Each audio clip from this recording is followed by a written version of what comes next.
Good evening, and welcome to the Town Council meeting of Monday, November 21st, 2022, at 7:03 p.m.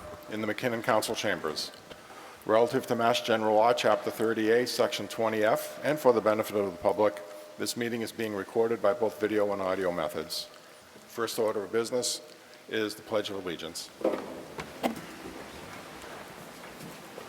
pledge allegiance to the flag of the United States of America and to the republic for which it stands, one nation, under God, indivisible, with liberty and justice for all.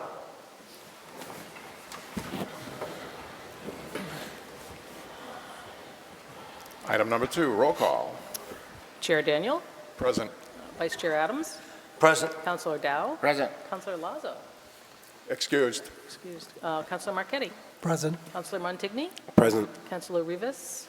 Present. Councilor Ryan. Excused. And Councilor Steves. Present. 7 present. We have a quorum. Item number 3, consider and accept the Town Council meeting minutes of Monday, November 7th, 2022. So moved. Second. Motion by Councilor Marchetti, seconded by Councilor Adams. Any corrections, additions, deletions? Council Steves. Just one that I noticed, under Chairman's Announcements, number 5, Gullickson is Gullekson. That's correct. Could you spell it again, please? Gullekson. E-K-S-O-N. Yep. Thank you. Very good. Anything else? Very good. All those in favor? Opposed? Unanimous of all present. Item number 4, consider and accept the Council of the Whole meeting minutes of Wednesday, November 16th, 2022. So moved. Second. Motion by Council Steves, second by Councilor Dow. Any corrections, additions, deletions, other such? Council Steves. Just a couple of little things, primarily under Section 4-2, when we were discussing that, and the conclusions you put there. We never really made a formal conclusion to add the department heads. We had originally voted against that, and I don't know if that was I don't think we had actually decided we were going to put that back on the agenda to vote it again. What we were talking about waiving for ex-residents, but we never actually made a motion to do that, to add it to the agenda to vote on it. And I'm not sure that we had consensus on removing the alone, striking the word alone from that text that Councilor Rivas suggested. Other than that, it looked good. And by the way, for my comment, just that her minutes are generally very good. Thank you. There you go. Anything else? Very well. All those in favor? Opposed? Unanimous of all present.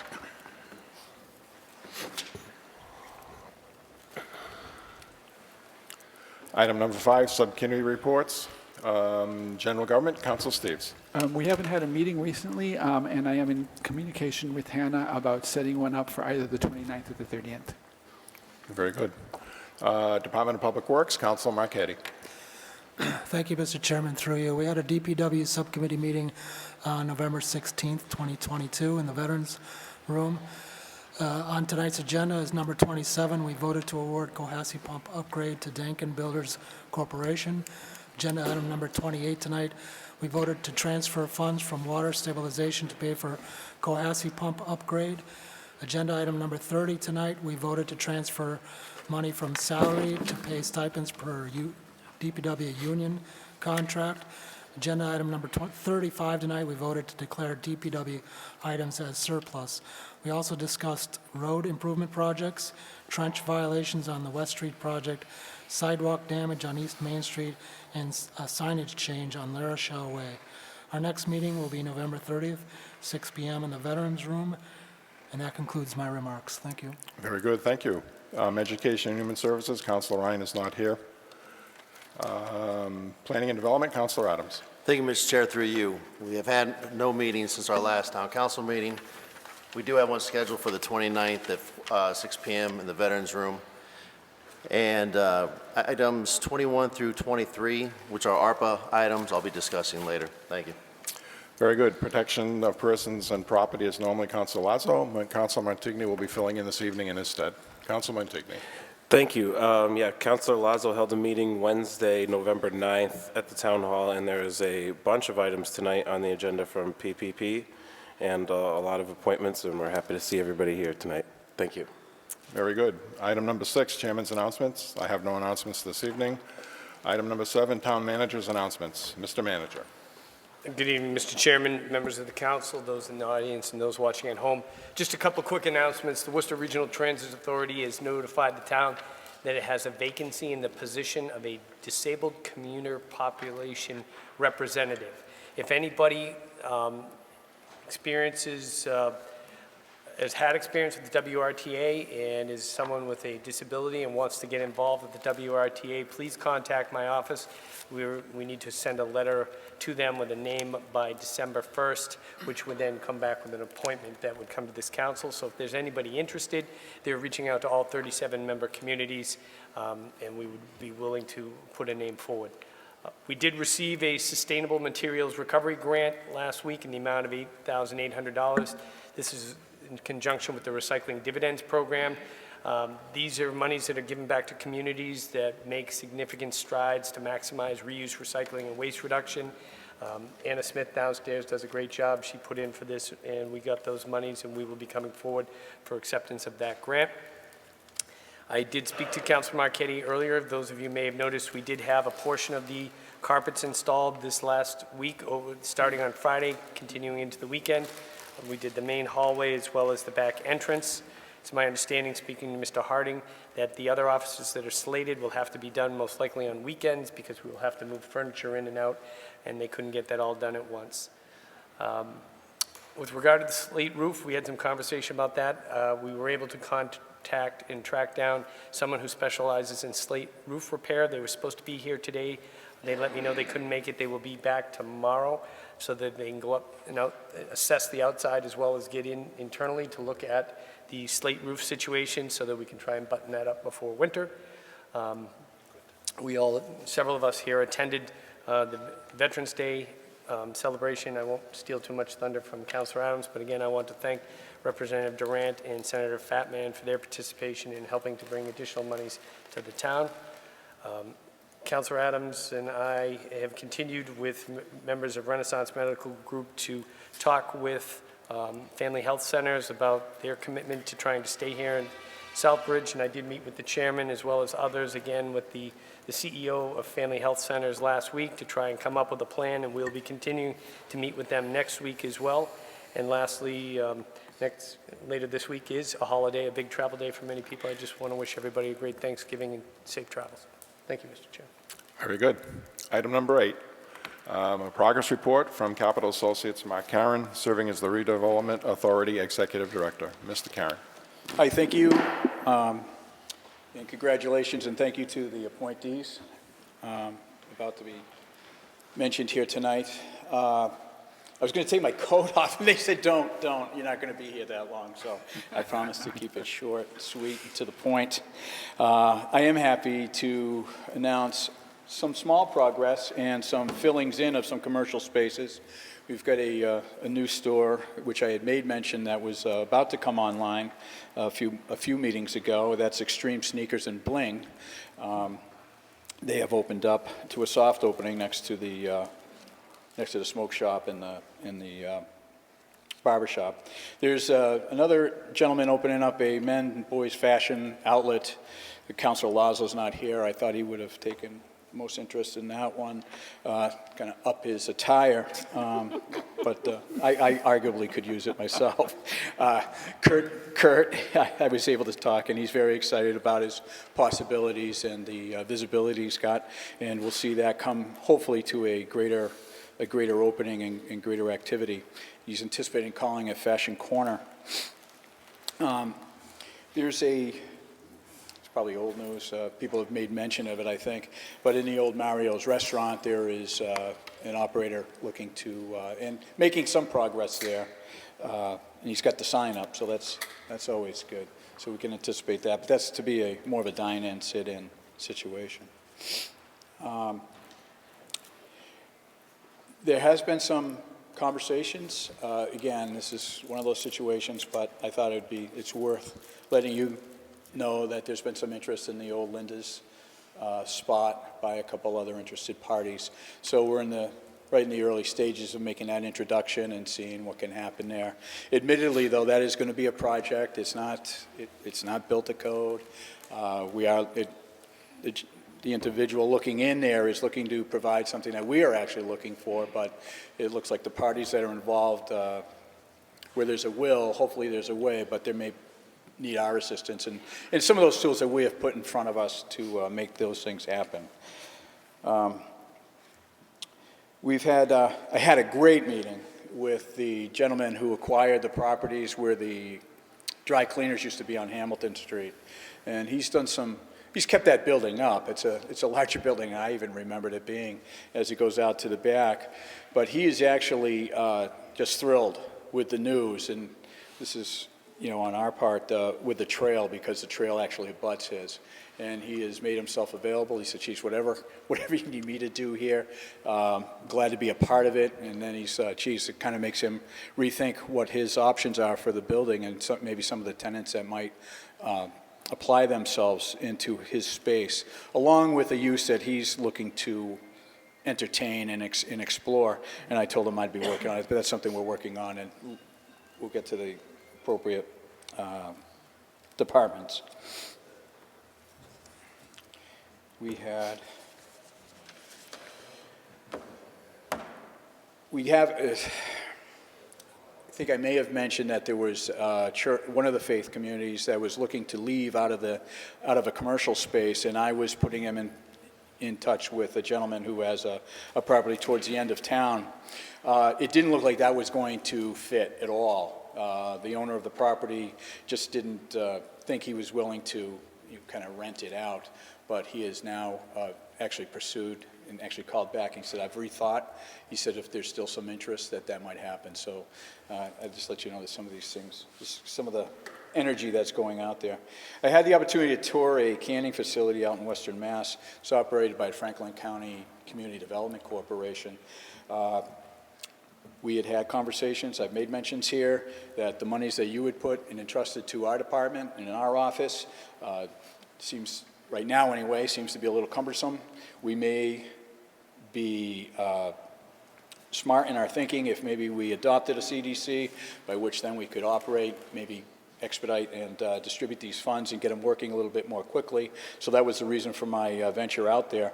But they have a wonderful facility, and they are absolutely interested in talking. They did play a small part in the Worcester Market that's off by Polar Park, and they funded part of their HVAC operation there.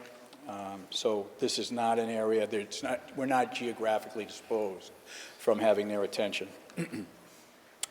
I also had a chance to meet with members of USDA in letting them know what our endeavors are, maybe what some of the options are as far as their department may be concerned with some of the properties.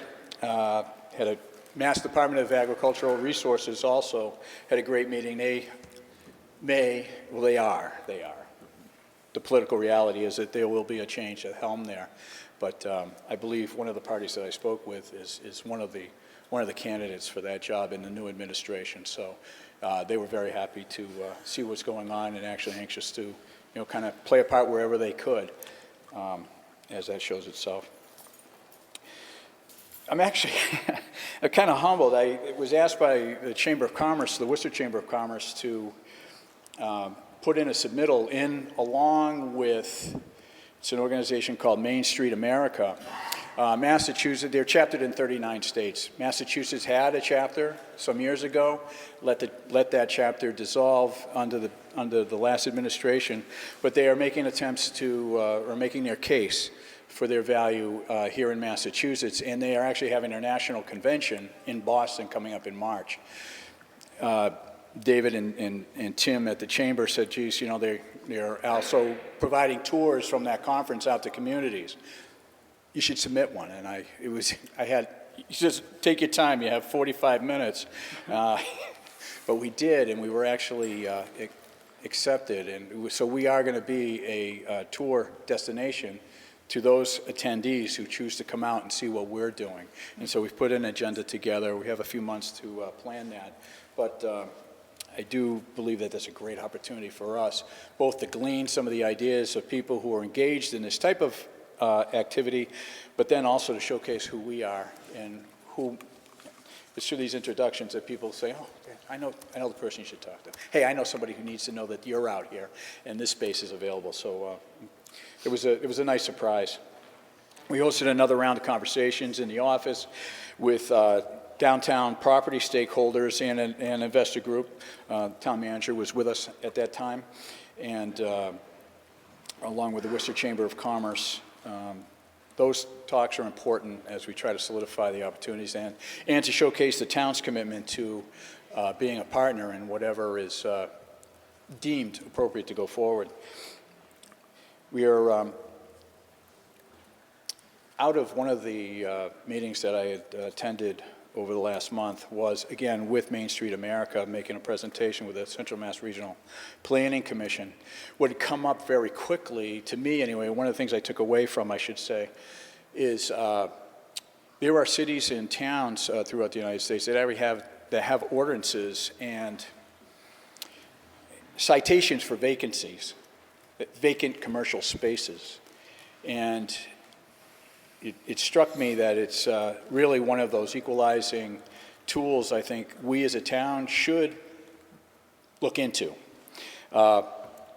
Owners, stakeholders, property owners who just do not wish to, aren't seeking, aren't putting it up for rent, aren't marketing their properties and just keeping it vacant is not of service to their neighbors or the town as a whole. And well, we all bear the brunt of that. So there is language, and we're seeking it. I've got it from a number of municipalities throughout that I think we'll be bringing into the office, kind of exchanging ideas, maybe some nuances, potentially maybe before you in the next few months of something to consider as we go forward in trying to address our commerce area, our downtown commercial core. I made a presentation with the Southbridge Women's Club, and everybody thinks that's easy. It's not. They're friends of my mom, so there's a lot of scrutiny there. No, but it went over really, really wonderfully. And it is clear that they miss some of what Southbridge downtown used to be, but they were very happy in some of the progress that is being made, although it's maybe even a few months away. But the fact that there is an interested party, a vested partner in the old Billis's Diner was very well received, and that the progress being made on the buildings adjacent to that were also held in great esteem. And then the activity down at 12 Crane Street was, it found some smiles with some excitement as we look to, bring the activity in the pedestrian flow up there. There's a meeting scheduled with the CEO of the Worcester Food Hub. The Worcester Food Hub has, runs a commercial kitchen in Worcester. They have just made some news and pretty high profile. They're kind of keeping a good marketing strategy, but they have taken a spot in the downtown in the old Guarantee, I call it the Guarantee Bank building, because that's what it used to be, in downtown Worcester. And it is individuals who are looking to make their mark with culinary offerings, and they're bringing it to that space on scheduled times, and it's being made available to the downtown walking public. We have looked at, again, if our buildings aren't ready for kitchens and are ready to produce food and to entertain diners in a full service, maybe we can make, it's our hope that, what do we have to do to make some of it? It's kind of like a permanent pop-up. And if one of our stakeholders in downtown would be interested, great. But it's also something we kind of give as an offering. And those were interim steps. Initial meeting was held also with the CEO and founder of DEASA. He's also the CEO of a nonprofit called Nuestra Raíces in Holyoke. Did I say that right? Raíces. Yeah, thank you. But also, he took interest in what we were doing out here, and if there's some part that he can play. Their plate is a little bit full out there as they're meeting some challenges, but the introduction and the camaraderie and the, kind of the parallel in efforts was good to get across to each other. So we've made some friends there. And I can take any questions you have, but I also know that there is a full number of people here, and I was humbled to find out that none of them were here to see me, so. But I will take as many questions as I can answer tonight. Councilor Dow. Thank you, Mr. Chair. Are you sure you don't want to take a jacket off? I'll do whatever is necessary. You said it's going to be quick. It puts 10 pounds on me on the camera, though. That's what they say. Thank you. Sorry. Anyone else? Very good. Wonderful. Thank Wonderful. you. Thank you. Have a wonderful holiday. Thank you. You too. Thank you.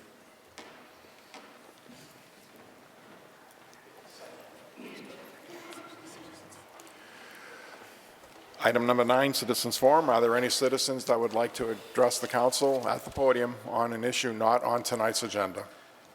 Please.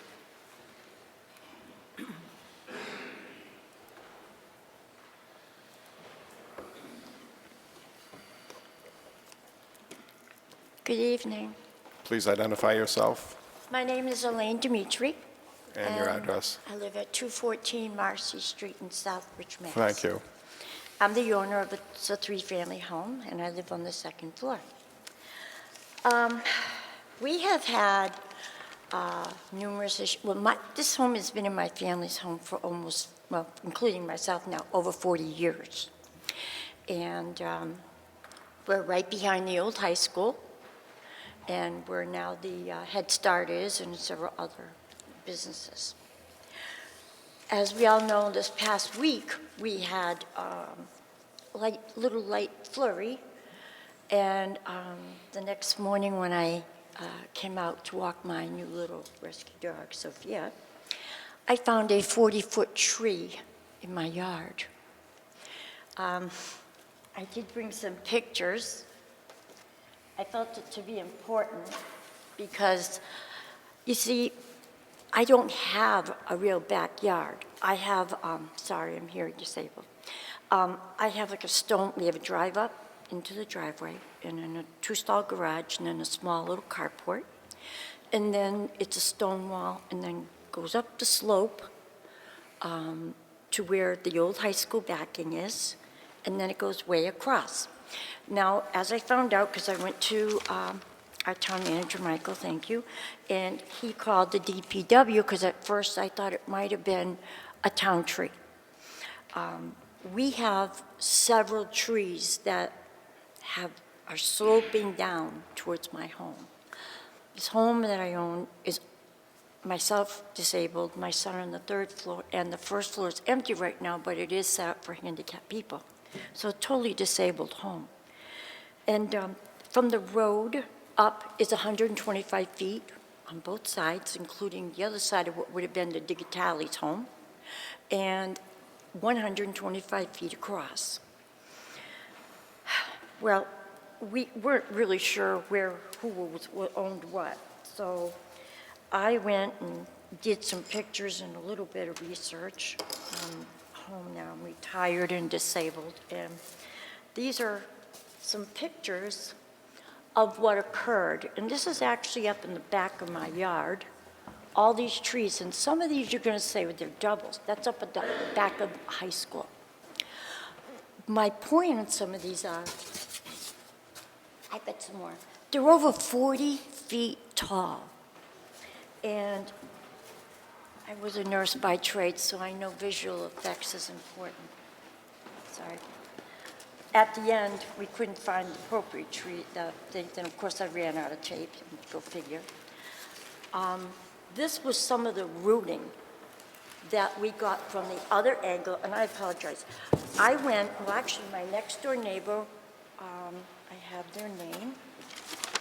She is Pamela Nuez and Jose Rees, and they live at 220 Marcy, which used to be Stretching Jenny Digitali's home, the brick.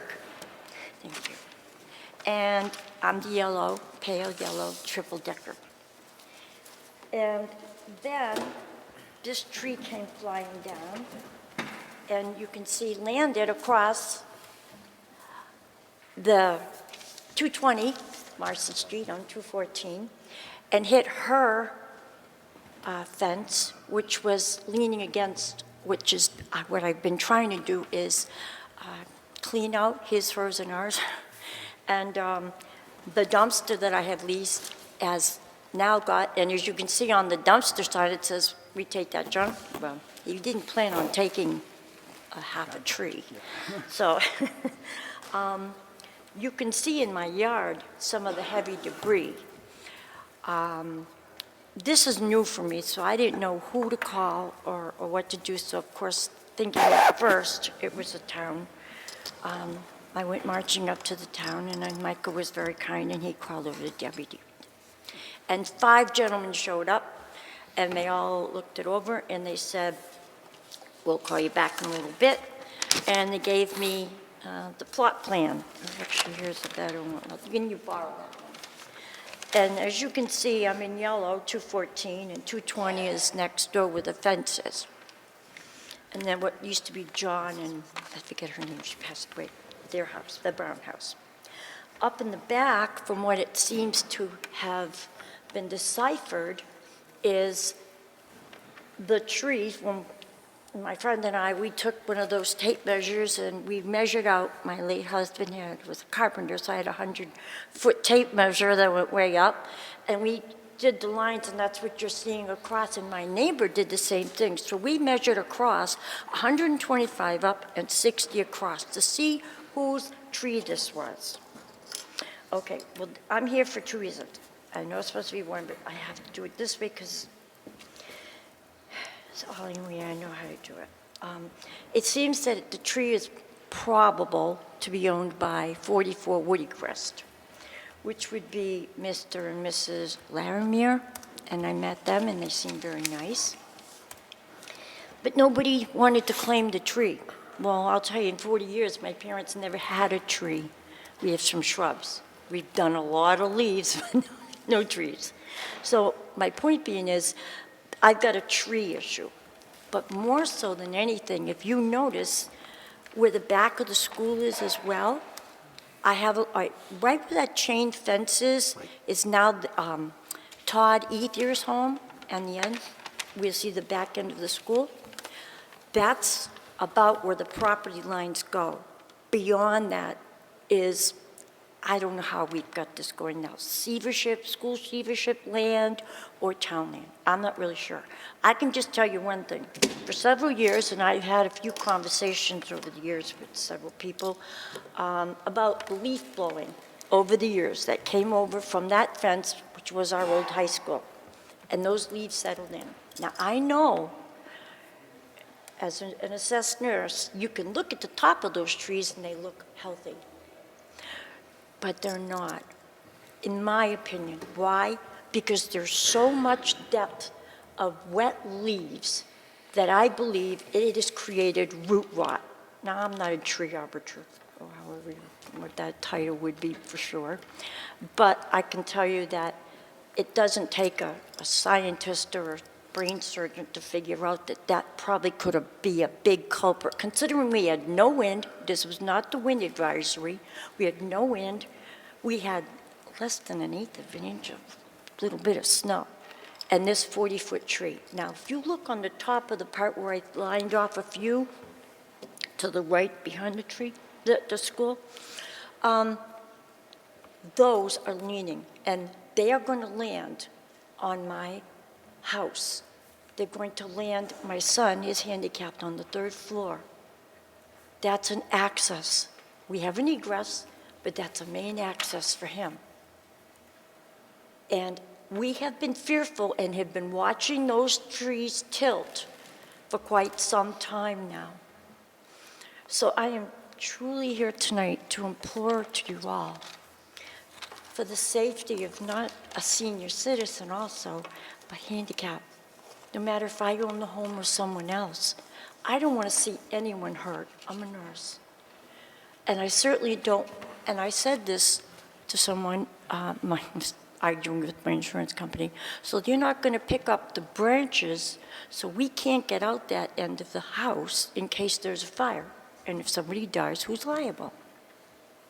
This is my concern. It didn't take anything. This past early spring on 220, she had a huge tree come, and by the grace of God, nobody got hurt again, but it landed dead center of their whole backyard. 220. Okay, thank God. And he was, I don't know if he went and talked to that gentleman up there or not, but I did. And I had a witness, and, you know, it was first, my tree, and I'll give you some free legal advice. Okay, whatever. But then he was nice, I get it, you know, and it was suggested I come, and I did as best I could with the pictures tonight for you all to see. My fears of the future with the trees that are behind our old high school. They must be addressed. I don't care if it's by the school system, I don't care if it's by the town. All I can tell you folks is I pay over $4,000 a year as a widow now, single and on disability, with no tenants, you could say. And I can't afford to do more, and I don't want my son to die, I don't want to die, and I don't want anyone who would come to visit me die. So please, I don't know how this process works, but I'm just kindly and humbly requesting that will you please help me out and let me know what I should do next. I thank you for your time, and thanks for the hearing. I couldn't hear it before. Thank you. Thank you very much. That was a wonderful presentation. I appreciate you coming here tonight. We don't want anyone to get hurt either. So again, thank you very, very much. Mr. Manager, I believe you'd like to address. Yes, Ms. Dimitri did come to see me last week, and as she indicated, we took her concerns very seriously. I spoke to Phil Harding, and I know he's here this evening along with Mark Littell from the schools. They did go up and look at it, and as Ms. Dimitri indicated, it appeared that the tree in question that fell onto her yard was not on town property.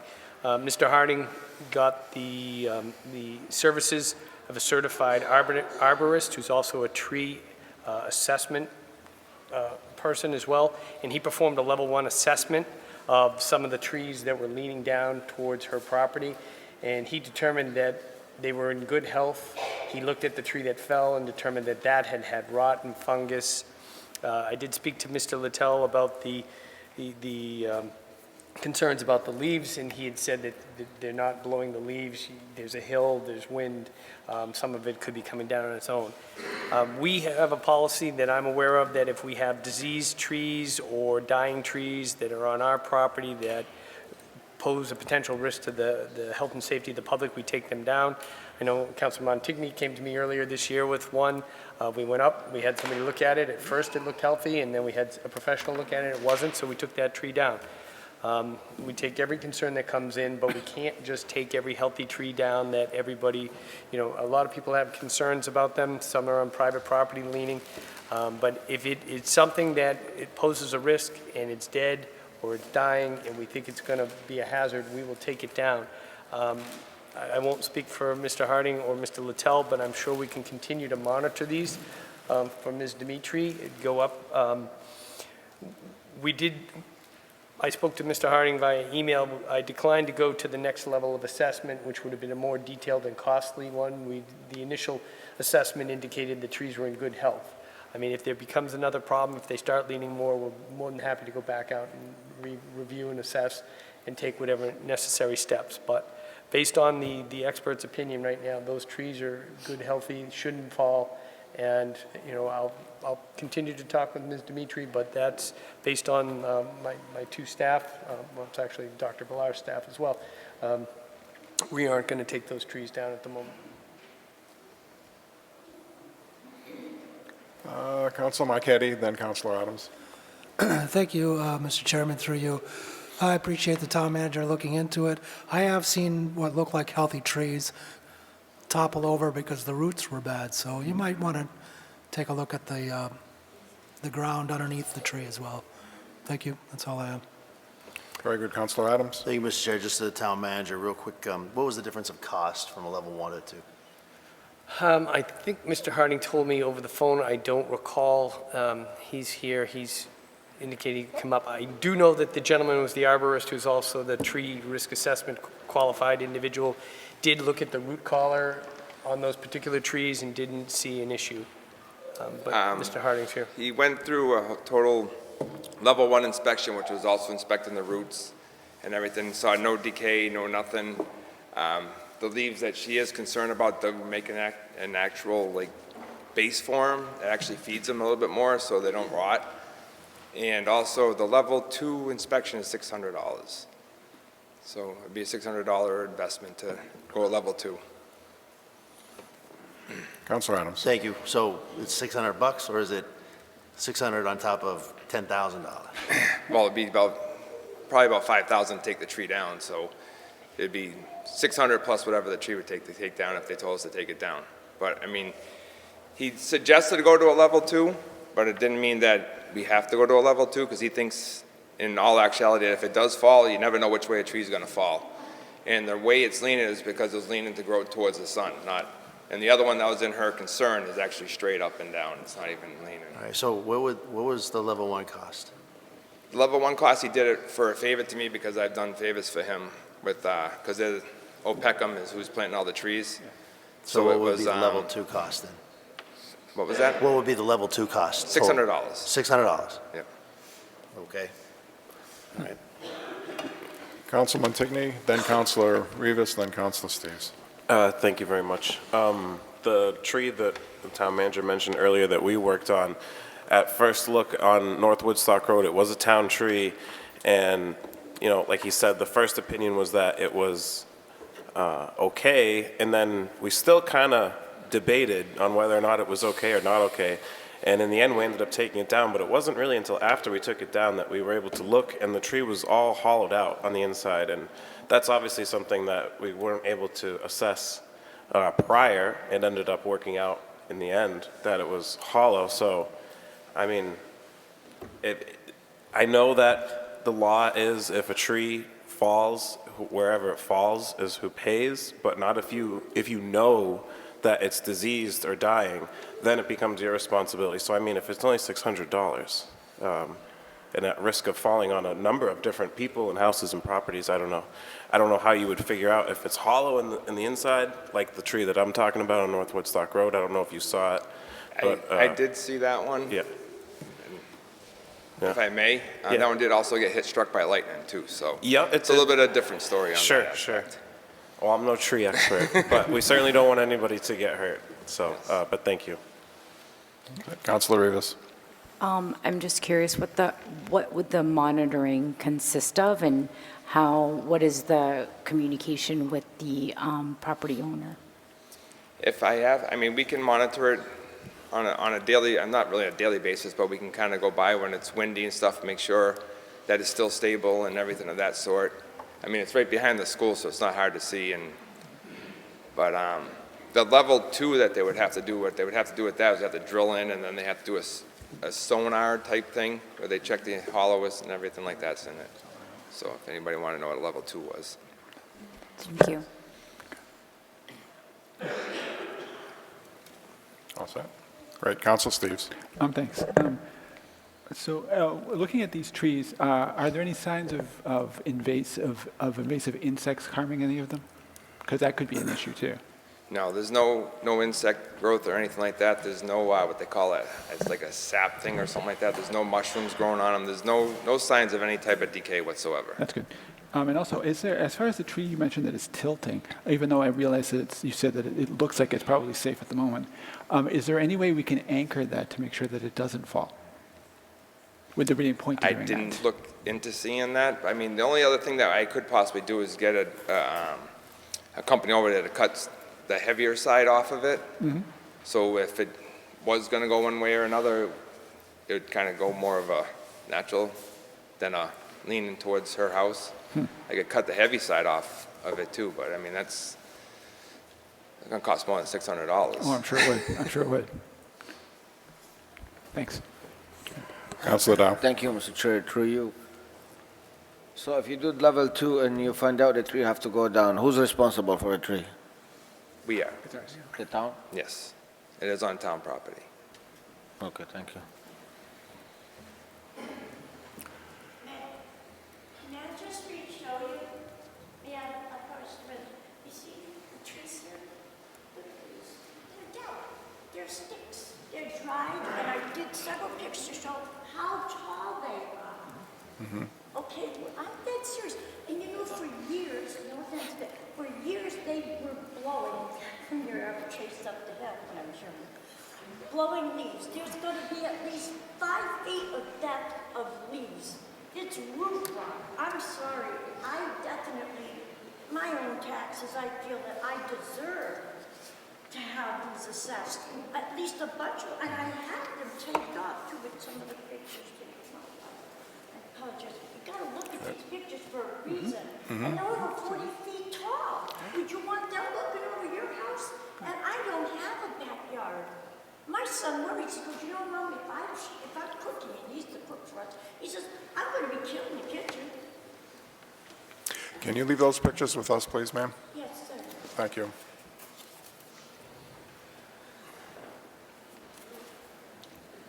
Mr. Chairman, Councilor Marquetti. why don't we just go ahead and find some funds to have the trees assessed at least? How many trees? She's pointed to dozens of trees on that last photo. How many are there? 4 of them? Probably about a half a dozen to 2 dozen. Yep. What I'd like to do is take the pictures from Mrs. Dimitri and take it under advisement so that we can discuss it all and make a proper decision about everything that needs to be done, Okay. if that's okay. Can you bring those up? Yes, sir. Thank you. These were the last minute ones. We thought that was good when we were taping this together. Nope, that's quite all right. That's the end of my mom's shed. And Okay. this is Todd Eadia's gate, chain link fence. This starts heading up, but this area here, if you know, this is why I tried to, picture this together for you, so you could get a true assessment. خلاص يا عم. Sir, And also, those trees also do kind of have a barrier for the school's generator when it does turn on, so you're not going to be hearing as loud. So if I start cutting all those trees down, they're going to have a lot more complaints about a generator too. Just to keep that in mind as well. all right, Councilor Dow. Mr. Chair, I think we should spend the $600, figure which tree need to go down, and then we make a decision then. I don't think you should go ahead and cut all the tree. Spend the 600, make sure which tree coming down, and we'll go from there. Councilor Adams. Thank you, Mr. Chair. I don't want to, I understand Ms. Dimitri's predicament. What I'd like to do is what the chair said, is just take this under advisement, take a look at it, get back with Ms. Dimitri, talk to Mr. Harding, talk to the school system, and move from there. That's what I'd like to do at this point in time. Thank you. Councilman Tigney. Thank you. Is it $600 for just one tree? Just for one tree, $600 a tree, Okay. All right, thank you. each tree, yes, each tree. All right, let's take it under advisement so that we can make a proper decision and do the right thing for everyone. Okay? Very good. Thank you. Thank you. Thank you again, Mrs. Dimitri. We will look into this. You have our word on that. Are there any other citizens that would like to approach the podium at this time to speak to an issue that is not on this evening's agenda?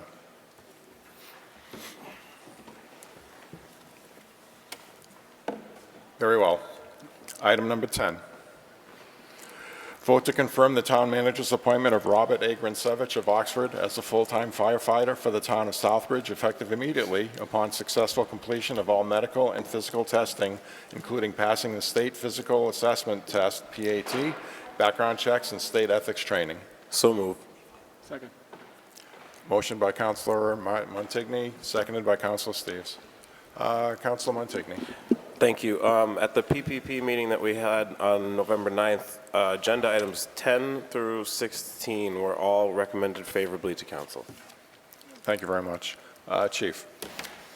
Good evening, council, town manager. Thank you for having us up here today. There's a few people in the house that we brought along. As you see, there's 5 candidates coming about you tonight for the fire department and obviously 2 for the police department. families here, a couple of generational firefighters in the family. Obviously, this appointment right now is the one that's up for Mr. Grinsevich. That's how you really pronounce his name. I've been practicing that for a while. So Mr. Grinsevich went through our hiring process. He did very, very well. The process was multiple candidates. Deputy Hulick will give a brief synopsis when we do the next 4 candidates, because those are new to our budget. Mr. Grinsevich comes to us from the town of Webster at this point. He's a firefighter, EMT there. He does reside in Oxford. He has a plethora of certifications that you should probably have gotten in your packet. He is also a member of the United States Army Reserve with honorable discharge in June of 2020. I think it's important, his assignment was the 468th Engineering Detachment. This is one of the few firefighting units within the Army. So he's got firefighting through the military experience and also homegrown here in the Webster Southbridge area. At this point, I highly recommend him for this job. The position that he is filling is a current budgeted position. An employee of ours left probably a month and a half ago. So this is the regular budgeted position. Thank you. Very good. Councilors? Very well. All those in favor? Opposed? Unanimous of all present. Congratulations, Mr. Grinsevich.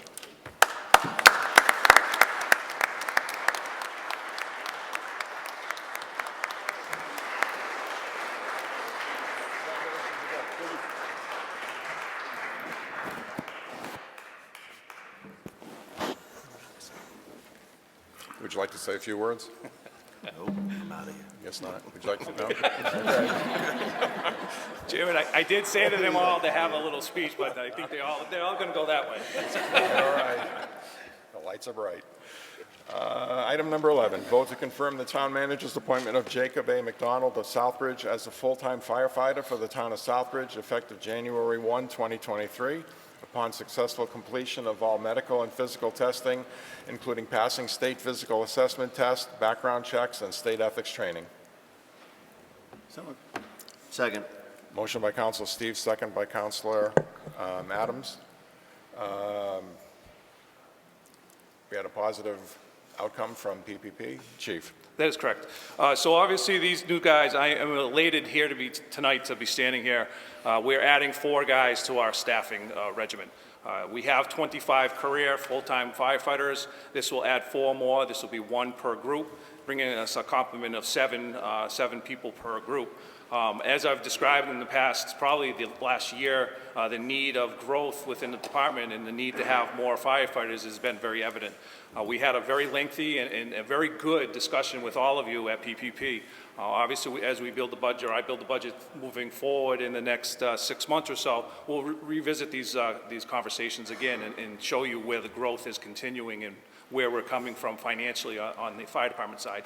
What I'd like to do is, obviously, all 4 are their individual appointment lines, but the deputy pretty much handled all of the appointment and the interview process through this, and he'll explain a little bit of each of the process that was done. No different than what we've done for the last 4 years since I've been the chief, and then give you a little blurb on what each candidate brings to the table to Southbridge for our citizens. So, Deputy. Good evening. I'll be as brief as possible. So, moving with these positions, we started the posting back in June. We reviewed the applications in September. We had 40 applicants for these positions, which is quite a bit more than we've had. We've had good activity through Human Resources with this. The first process that we go through after reviewing the applications is a peer interview process. I'd like to thank Lieutenant Kalani and Lieutenant Peck, Firefighter Edwards, and Firefighter Morton, who also participated in that process. We interviewed a total of 22 candidates that day, moving forward 14 to our skills station, which is the second day that they go through where they're tested in both EMS and firefighting skills. Out of those 14, we moved 10 forward to the final interview process, which included the town manager, the fire chief, myself, and Human Resources. Out of those 10 positions, you have Mr. Grinsevich and the other 4 candidates following who did the best out of the entire process. So Mr. McDonald has Firefighter 1-2 through the call vault program. He is in medic school at Quinsigamond Community College right now. He is an experienced EMT basic with both rural and urban experience in EMS. He also comes from the trades initially, so he has some welding experience along with some automotive technology. Coming from the trades, we don't tend to see that as much as we used to anymore, so that's a positive thing for us. And also importantly, he is a resident of Southbridge, and with your appointment, he will be a third-generation firefighter in Southbridge. So, Jake? Very good. Councilors? All those in favor? Opposed? Unanimous of all present. Congratulations, Mr. McDonald.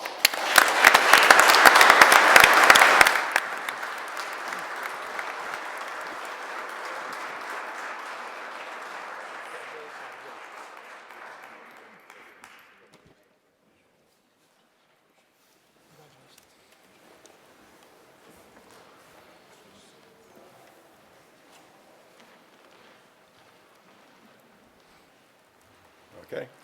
Vote to confirm the town manager's appointment of Jason P. Edson of Leicester as the full-time firefighter for the town of Southbridge effective January 1, 2023, upon successful completion of all medical and physical testing, including passing state physical assessment test, background checks, and state ethics training. So moved. Second. Motion by Council Montigny, second by Council Steves. Chief. Thank you, Mr. Chairman. Mr. Edson comes to us from the community of Leicester. He holds firefighter 1-2 through the call vault program as an EMT basic. He is also in medic school at Quinsig. He does also come from the trades. He is a emergency vehicle technician and diesel mechanic.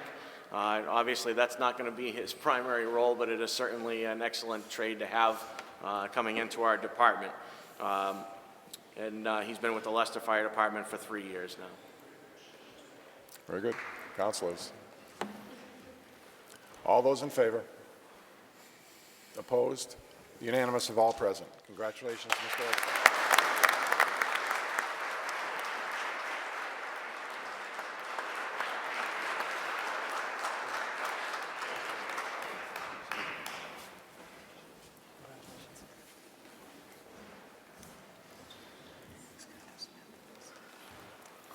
Item number 13, vote to confirm the town manager's appointment of Benjamin D. Carlson of Leicester as a full-time firefighter for the town of Southbridge, effective January 1, 2023, upon successful completion of all medical and physical testing, including passing state physical assessment test, background checks, and state ethics training. So moved. Second. Motion by Councilor Montigny, second by Councilor Steves. Chief. Mr. Chairman. So Mr. Carlson, again, comes to us from the town of Leicester. He is firefighter 1-2 through the call vault program and is currently an EMT basic. He is in medic school in Dean College and currently was working for Worcester EMS doing urban EMS. Very good. Councilors? All those in favor? Opposed? Unanimous of all present. Congratulations.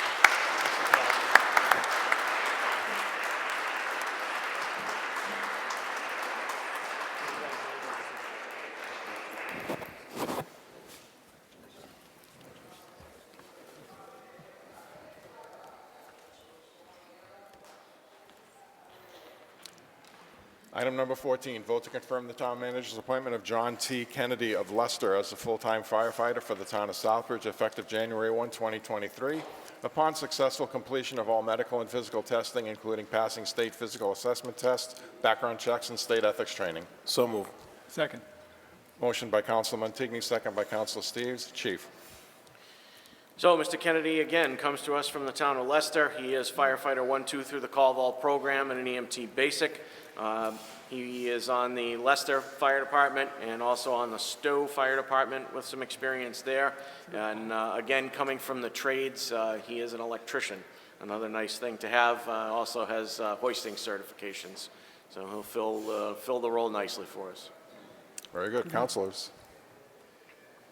All those in favor? Opposed? Unanimous of all present. Congratulations.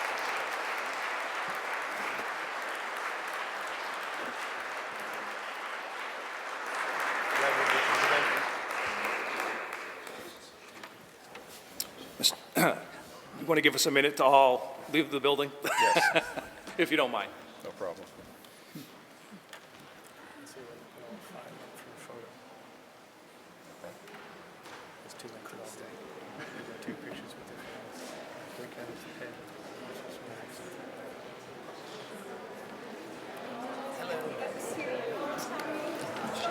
Thank you. I don't know if it's a recess, but... Do recess? Do a 5-minute recess. 5-minute recess. Welcome back from the recess.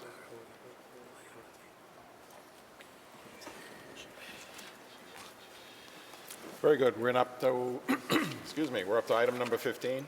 Vote to confirm the town manager's appointment of Michaela A. O'Brien as a permanent full-time police officer for the town of Southbridge, effective immediately upon successful completion of all medical and physical testing as required by Human Resources Civil Service, graduation from the Police Academy, and state ethics training. So move. Second. We have a motion by Councilor Montigny, second by Councilor Steves. Councilor Montigny.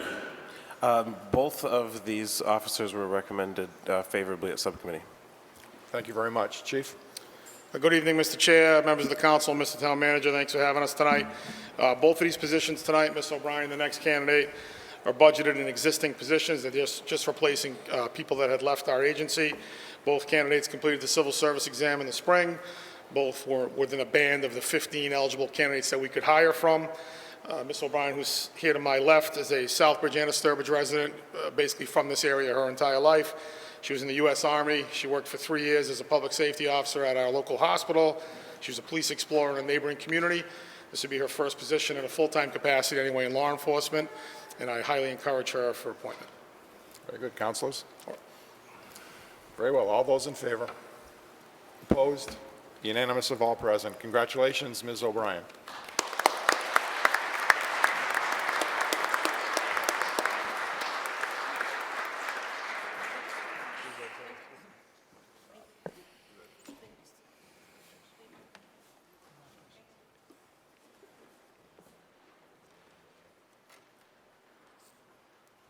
Item number 16, vote to confirm the town manager's appointment of Nicholas R. Disley as a permanent full-time police officer for the town of Southbridge, effective immediately upon successful completion of all medical and physical testing as required by Human Resources Civil Service, graduation from the Police Academy, and state ethics training. So move. Second. Motion by Councilor Montigny, second by Councilor Steves. Chief? Mr. Chairman, again, through you, Mr. Disley, who's here to my left, is a Southbridge resident, has a bachelor's degree in criminal justice, is a public safety officer at our local hospital, also at a hospital in the city of Worcester. He was an intern for the East Bridgewater Police Department when he was in college. He has some security officer experience, and I highly recommend him also for appointment to the position of police officer. Thank you very much. Councilors? All those in favor? Opposed? Unanimous of all present. Congratulations, Mr. Disley.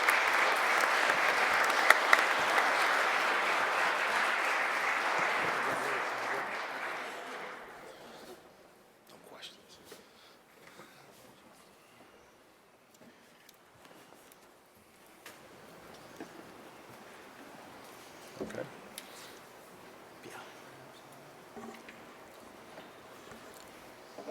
Wanna make a motion?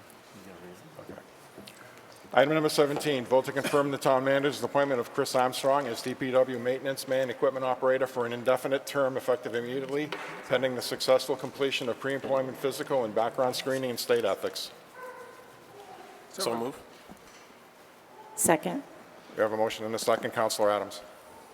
Mr. Chair, I make a motion to table this agenda item at this time. We have a motion to table. Any discussion? I'll second that motion. Thank you. Do you mean to We have a table motion or and to a second. postpone? Do you mean to table or to postpone? It's not coming back. Okay. Very good. We have a motion and a second to table. Any further discussion? So Councilman, I'm sorry. I'm sorry. I believe a motion to table requires a motion to take it off the table at a future point in time. If we weren't going to take it up, we would postpone indefinitely, but I do think okay. we want to take it at a different time, so we could either postpone to the December 5th meeting, I think it is, or we would require a motion at that time to take it off the table. Okay. I think that's, So I'll amend that motion to postpone it. Second. Very good. We have a motion to amend, to postpone to the December 5th meeting. All those in favor of the motion? Against? Very good.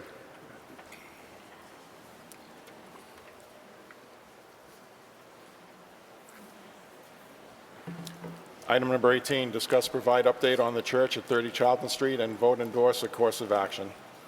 Mr. Manager.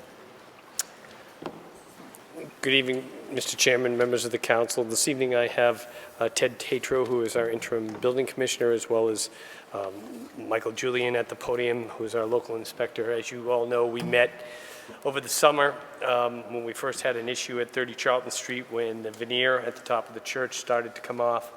At that time, we were able to have an emergency meeting down on Charlton Street. We wound up speaking with the owner of the property at that time, who gave certain assurances and was cooperating with the town, got fencing up, had an engineer, and talked to us about making repairs. Time went on, and we did not hear back from that particular individual. I had Mr. Tatro reach out to him. We eventually, I had Mr. Tatro send him a letter, basically a final notice. And now we're at the situation where winter is coming. I know people are concerned about the rain, the cold weather, if we're going to have a continued problem there.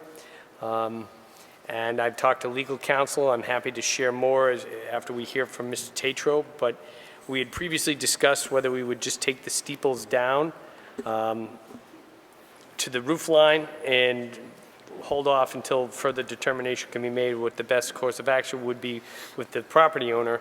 And as I said, that hasn't happened. Over time, Mr. Tatro, we talked the other week when we were getting ready to do an RFP for the demolition of that portion, and he had indicated to me that he thinks the fact that we're now seeing that around the rest of the building, and if we don't properly seal it, we could be in a position where we endanger the lives and safety of people in that area, and he thinks it may be in our best interest to take it all down. So he's the professional. I thought it would be in our best interest to hear from Mr. Tatro this evening as to what he thinks needs to happen. And I'm not sure if there's anybody here from the property this evening. Yeah, okay. All right. Well, after we hear from our building inspector. Yeah, we did do an inspection of the property. We've been keeping track of it, trying to keep an eye on it. What you have is, I get it. When you had the tower first starting to fall, you see the condition and the hazard in that area, and I get it. Okay, let's take the towers down. Let's stop the initial part. Unfortunately, when you take the towers down without capping it, sealing it, or constructing and making it solid again, you're not only jeopardizing the structure, but you're also leaving it open to the weather again. So when snow, water, or anything gets in there, it starts to freeze, it's just going to blow the thing apart again. So you're taking a small problem, which isn't really a small problem, but you're creating a bigger one. So in the end result, you need to take the whole structure. There's really no option on it. The fall hazard in the front with the towers is kind of detrimental. I mean, the fencing that you have in place, I don't think is sufficient to stop any debris from going across the street. It's a residential area. There's a lot of apartments, a lot of kids, a lot of people that walk in that area. Something does fall and it goes out, somebody's going to get severely hurt. And you know how kids are in this day and age. You know, they're going to the fences isn't really going to keep anybody out. They're going to get past it. They get onto the property. Guess what? Because we know it's a safety issue, the town's going to be liable for it if anything does happen. You don't want that to happen. It's easier to take the initial steps, put it on the ground, get it cleaned up, and then deal with it from there. That's my professional opinion. I've done this many, many times in Webster. I think I've torn down 92 buildings to make safe. Unfortunately, it's something that you have to do. You know, you don't want to do it always, but it's something that has to be done. If it's not maintained and it's falling apart, there's no sense in trying to save it. It's going to cost more to save it than it is to remove it. To repair that veneer and to try and stabilize it, the cost is going to be astronomical. You're going to be well over $1 million, well over $1 million. And for what? For what? What's the end result? In my end result, it needs to be safety first. Public safety is number one. There's no way of varying from that, so that's our job. It's in your hands to decide whether that's what your view is too. Mr. Julian, do you have anything to add? Excuse me? I'm wondering if Mr. Julian has anything to add. Mr. Julian? I didn't hear the question. Do you have anything to add? No, I put my, common sense out there the day on site. Really, I don't sway from what I said on site. The building the veneer is starting to, come apart in other places. Is it as bad as the steeples? No, but it's only a matter of time. If it doesn't get repaired, which it doesn't appear to be, we haven't even gotten a response from the letters. So, in my opinion, take the building down, the problem's over. Very good. Councilors, do you have any questions? Councilor Steves? Yeah. At this point, do you have a rough guesstimate of what it would cost to take it down? And are there, from your experience, are there likely to be hazardous materials in this building? You want to answer that? Or you want, no, go ahead. I do have kind of a rough ballpark. You're probably talking 225 to take the building down and remove it from site. Hazardous material-wise, it was looked at by a few people that I've had look at it, and doesn't look like there's going to be much. I mean, so that'll be pretty clean.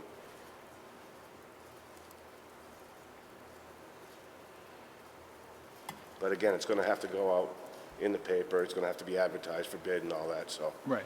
anything over 50,000 has to do that. So From what you see that property being in the state it's currently in, how long do you figure it would reasonably have before it becomes a serious threat? it's a problem now. I know it's a problem now because we looked at it. But a serious hazard? It's a Yes. serious hazard now. In Okay. my eyes, it's a serious hazard now. This was, if you look back in the file, there was an assessment on the property an estimated 20 years ago. Right. That should have been taken care of. Right. And now you add 20 years on that assessment, you didn't get any better. No, that's true. I mean, it's in much worse shape, and it really needs to be handled. Okay. All set. Thank you. Councilor Rivas? How long will it take to completely take it down once we decide that? Once you decide, you put it out to bid, there's going to be a time span for that. The lawyers are involved and everything. And I mean, once the contractor gets on site, it's a matter of a month, and it's on the ground and cleaned up. All set. Councilor Marquetti? Thank you, Mr. Chairman, through you. A lot of residents, families were married in that church, and a lot of history. I know that back in July when we looked at it, there was a Birdie Consulting company that took a look at it, a professional engineer, structural inspection assessment of the property. He didn't mention anything about the rest of the building. If it has to come down, it has to come down, but do you think it might be worth asking this company that took a look at it what they observed? I mean, it's a shame, really, to take that whole thing down. I understand if it's a safety issue and it's got to come down, then it's got to come down. But like I said, a lot of history with that church. A lot of families got married there. If we could at least get someone else to take a look, at least this company that took a look at it and didn't mention anything about the rest of the building, to find out exactly what their conclusion. Their conclusion here was just the towers. The remaining brick tower masonry is satisfactory. I would like to hear from them. Like I said, I understand if it's got to come down, it's got to come down. I'd also like to hear from the owner. I think he's here tonight, so thank you. That's all. Very good. Councilor Adams? No, I was just going to ask Mr. Julian or Mike, I know we had that emergency hearing. We made the decision we made at the time based on your recommendation, Mr. Pelletier's. How many other opportunities did you give this gentleman, maybe the town manager could answer that, but opportunities to comply with our order that day? I do know the fence went up. That was great. I'm not sure if the police were ever paid for their detail during that period of time, which should have already been done.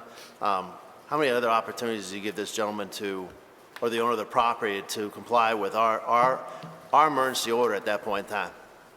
There's been multiple opportunities, and as far as the police department goes, I can't speak for the chief, but I was last notified that there was still an outstanding balance owed to the police department.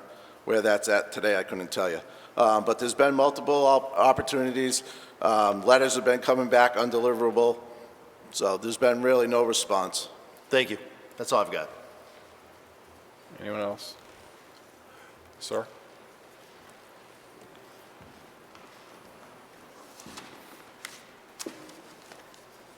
How you doing?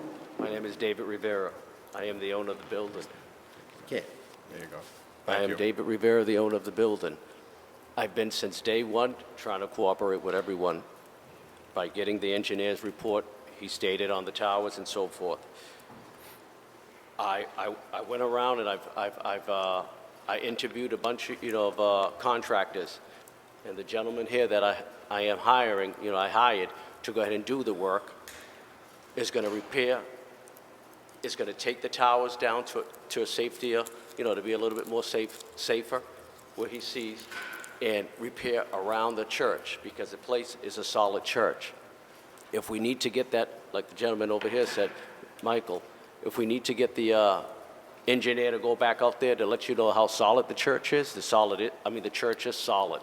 And I've not been trying to not take care of the church. It's just been a process getting people to work. And this gentleman here, he's local, he's from Southbridge, Mass, with Empire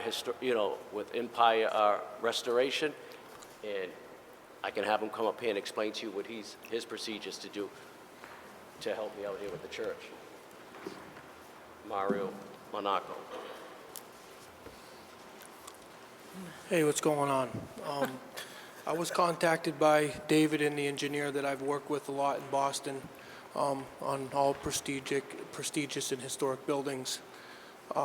It was crazy that they even contacted me being from Southbridge, but one thing led to another. When I got there, all the veneer was gone. It had collapsed. From sight, you could see that the veneer, the exterior veneer was not tied in properly. There's no ties, there's no headers, nothing. So when we went into the building, I advised Dave that the towers aren't coming down. They're completely solid. There's 3 widths of brick. It hasn't even moved. There's not a crack in the whole entire inside the tower. The veneer, on the other hand, it has been aged. There's been probably years of water getting in between and freezing and the whole 9 yards. And he did finally get back to me about a couple weeks ago with a signed proposal saying that we were going to do it, and trying to schedule it. I'm doing the best I can to get here and in a reasonable time. That's it. That's it? Okay. Mr. Manager. Well, I have a question for Mr. Rivera, why we haven't seen Hyde and Hair Review in 4 months. I'm always around. I'm a phone call and an email away. I don't know. You were given the order. I shouldn't be chasing you. You have the problem on your property.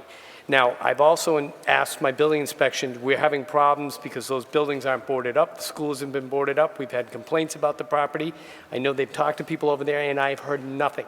Absolutely. What's the school need to be boarded up for? It has windows. It's safe. It's safe.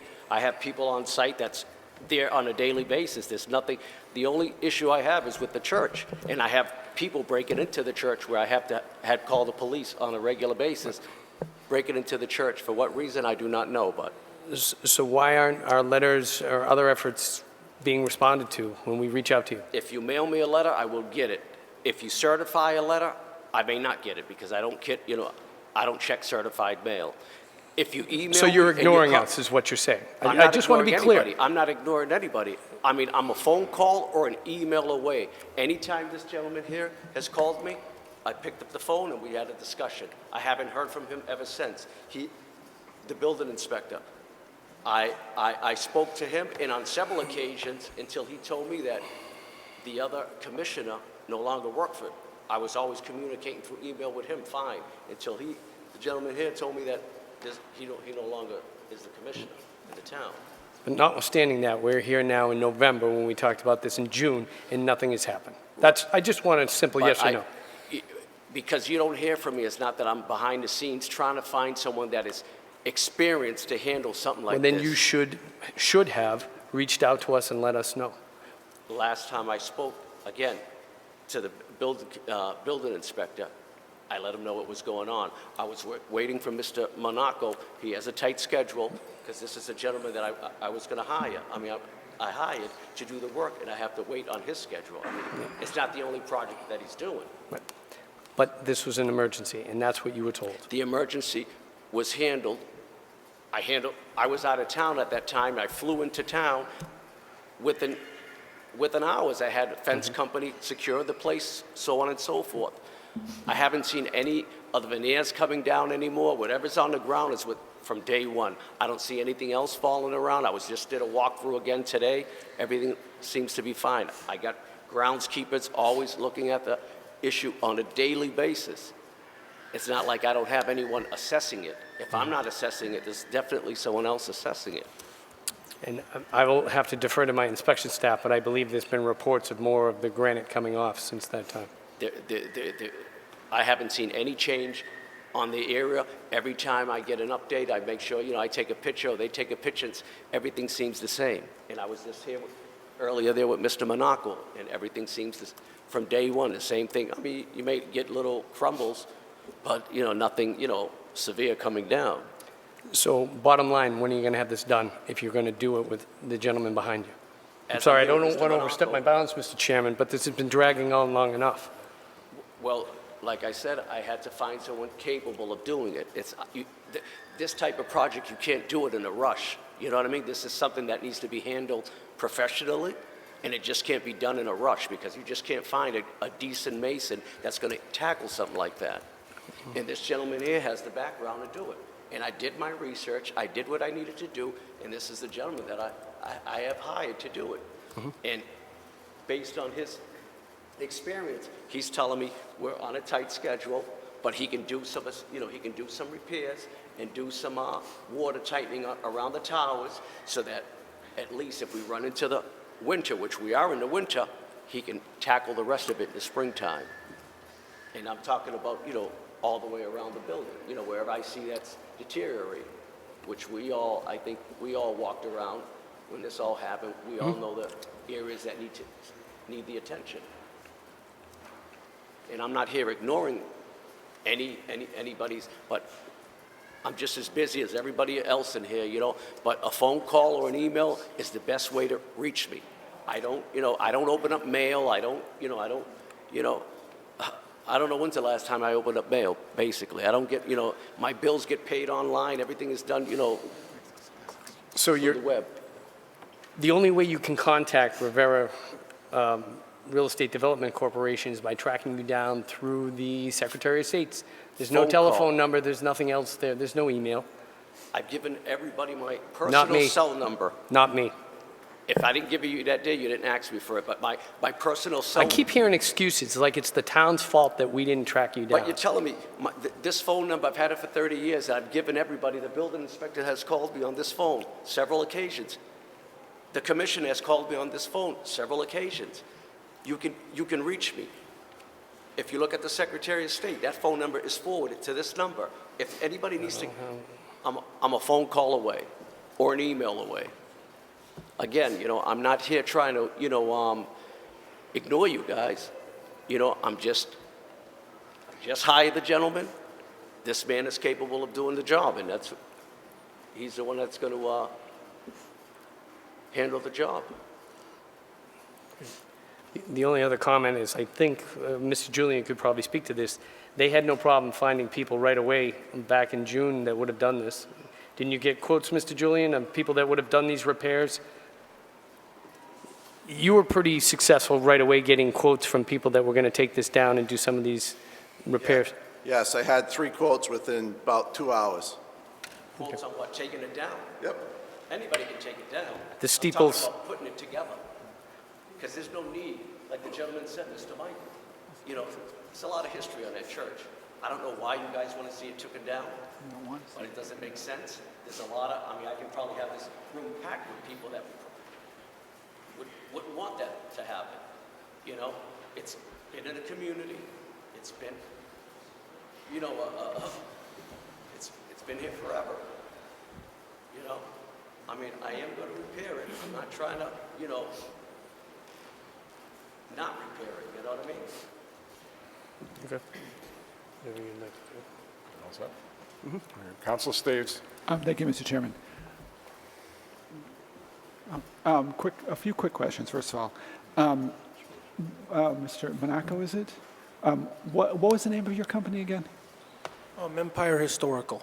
Okay, I found a quick website reference to them, but I went to the state's corporate database and it doesn't exist. Empire Historical Restoration? Yeah, it doesn't exist in the state corporate database. I looked up Empire Restoration, I looked up Empire Historical Restoration. I found a link, a very sparse link to a Sturbridge phone Yeah, number, that's which me. is the one that you said. Yeah. However, you go to a web page for empirehistorical.com, and it goes to a very vague website that says it is a woman-owned business, but doesn't really say much of anything. It has a few nice photos, and that's it. So what's the question? Well, I'm just trying to figure out if you can give me some idea of what kind of experience you have, where you're registered, what kind of work you've done that we might recognize in this area. Well, my dad had a company back in the day, from right here in Southbridge in Mill Street. When my dad passed away, I didn't know what to do. I was 22 years old. I ended up getting a call from a guy who runs Harvard, says, you know, got a job for you. I started a company, started with 2 guys, and now we got about 20. We do restoration all throughout New England, all throughout schools. I can name them, you know, Harvard, BU, BC, Endicott, Brandeis, Smith, Amherst, a lot of big schools, a lot of landowners. Probably the second largest contractor that LAZ Parking uses for their all their waterproofing, caulking, sealants. Right now, I'm on the Pledge Allegiance building in Boston. It's probably a 10-year project, multi-million-dollar job. Yeah, I mean, when he approached me, it was the engineer, and I've done a lot of work with the engineer. I don't really solicit. I have my own clients. I don't really look for work. I don't bid on anything. Other than the clients that I have certain, you know, 2, 3, 4, 5-year contracts with certain schools. They get three contractors, and they try to, you know, use all 3 of them. But yeah, I mean, it's just once we agreed on a price. I mean, I know everyone's saying take it down, and you know, there's probably, you know, some warrant to taking it down. But at the end of the day, it's all about money, and how much is it going to cost, and what you can do to try to save it. And I mean, once we got that agreed on, and then we got schedule. I mean, I told him from the beginning, you know, I mean, it's his building, it's his money. If he wants to go with a certain person, or, you know, and then I'm trying to fit him in the schedule, and I mean, I don't know what else we could do. And I felt the same way when I looked him up and so forth, but, you know, talking with him and knowing my engineer knew him and so forth, I felt comfortable on, and I met him at the Legion's building in Boston and saw the work that he was doing. I physically visited the site because I'm in Boston all the time, and I visited the site. He was there working with his guys, and it's an expensive building. You know, it's a nice building. I see what he does. I felt comfortable. I said, hey, you're hired. You know, I don't look for websites. I don't look for, you know, I look for someone that's reputable, and I can personally see his work. You know, and I think he's the fit for the repairs. If that's the case, then what do you, Mr. Monaco, what do you think your time frame would actually be to start working on this project? Because I think I can safely say that none of us we don't want to see this building get torn down. It has a lot of history for our community, but if it is going to be a threat to the community around us, it has to come down. Right. So we are in a bit of a bind right now, because it's got a century plus of history.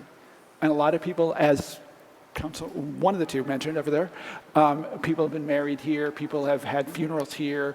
I personally am not particularly associated with this church, but many people are. And so it's important, and I know that our historical commission would love to see this building get saved. I know they've talked about even just saving the bells, if at all possible. But the reality is, if it's a threat, it needs to come down. So we need some real serious, something very serious, something strict time frame of getting this job done like yesterday. To answer your question, what me and Dave agreed on is to go around the building, try to fill in as much open joints that we can. Where the veneer fell down, I'm going to try to tie it in with fasteners and ties, and then waterproof it as best I can. The weather does permit on it. That's why we're in a rush to try to keep the water out from getting between the veneer that's already removed and missing. And that's the extent of the job. And to answer your question, we're looking at the second week of December right now. Mr. Shaney, I will recognize you. I just want to let a couple more councilors get in. Thank you for your understanding. One more question. Councilor Steves. And I guess this one's actually to Ted and Michael. So having heard what he just said, do you think that would be even remotely enough to address the problem in at least the short term? I'm sorry. Do you think that what Mr. Monaco just said would be enough to address the issues in the short term, or not? I would want a more in-depth structural engineer to look at it and give a more up-close assessment of it before I would say anything to whether or not that's enough of a repair for the Okay, time being. that makes sense. Any thoughts on that, Ted? Well, it's because of the structure and the nature of it, it has to have engineered backing on it to start with. So Right. an engineer has to come up with a plan on how to save it and what to do to make it work. It's not the mason's job to come up and say, okay, well, if I do this, it's going to be good. Well, What Not an did you get a chance to read Mr. Rivera's engineer's yes, I did. proposal? Yes. What were your thoughts on that? And That was just a quick Yeah. quick review. That's I all know it it was. I've seen reports. Yeah. Like I said, Burton did pretty much a similar report 20 years prior. this is true, right? So, I mean, and it wasn't addressed then. It didn't get any better, No, I didn't. so. Okay, thank you. Councilor Rivas, then Councilor Dow. So I do share Mr. Tetro's concern for safety, and it is concerning the time that has elapsed from when you had the conversation with them. What are some, besides the fence, what are some measures that you've taken between then and now to assure the safety of the residents in that area? And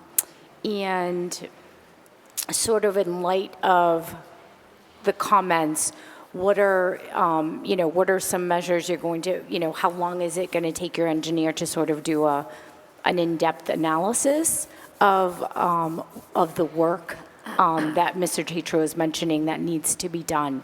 Because a lot of time has gone by, and that's the concerning part to me. Right. The safety, of course, is the fence that's around there. No one should be on the property, get access to the property. But on a daily basis, I always have groundskeeper stop by, take a look if anything is shifting or changing and so forth. And he's constantly taking pictures and just making sure, he looks at he reviews his pictures, he'll send it to me and let me know, okay, everything looks good, you know? As for the engineer, I would have to get him back out there to assess it. All that the other gentleman, the building commissioner, wanted was an engineer to go out there to make sure that that tower wasn't coming down in any time, you know, that it happened. I satisfied him as soon as I found an engineer capable of doing it, got him the report, never heard from him until he told me again that he no longer works for the town. So I can get him out there to assess any more, whatever assessing you need, you know, but like he said in his report, the veneers came down, this gentleman went in the towers, not the building, commissioner or the building inspector even went inside the church to see what the inside looks like. You know, Mr. Monaco visited inside the towers. We were literally in both towers assessing, you know, the bricks and so forth. And in your report, it states it's fine. There's no cracks. He doesn't see anything that's jeopardizing it. There's structural beams supporting these towers. What do you think? They put that, I don't know how much that bell could weigh, but I know it weighs, a few tons. You got steel beams holding that on 4 ends. And that, he didn't see any deterioration on any of that. All we see is the veneers came down, and that's where everybody's seeing it's the big, like the whole church is coming down. That's not what's happening. That is absolutely not what's happening. One last question. What are your plans for the building? I honestly didn't have any plans for the church because, I'm not going to become a pastor anytime soon, but, I was hoping to find someone that is a local pastor, runs a church organization that could use it, and I was willing to work with them to see if they want to do some repairs. I mean, it's a beautiful church in the inside. They can use it for a congregation. My thing is to remodel the schools and the other 2 buildings into residential units. That was my intentions, and it still is my intentions, but I have to, finish doing what I'm doing, on other jobs, before I can get to that. Thank you. You're welcome. Councilor Dow. Thank you, Mr. Chair, through you. I have a few questions. Sure. Your company, how you run your company? An S Corper, LLC, personal? It's an S corporation, An S Corporation? but it is an LLC, yeah. Women-owned. It's an S Corporation or LLC? Can be both. LLC then, LLC. yeah. I'm not sure. I mean, I'm just a You the owner of the superintendent. I'm company? not the owner, no. Okay. I'm just a superintendent.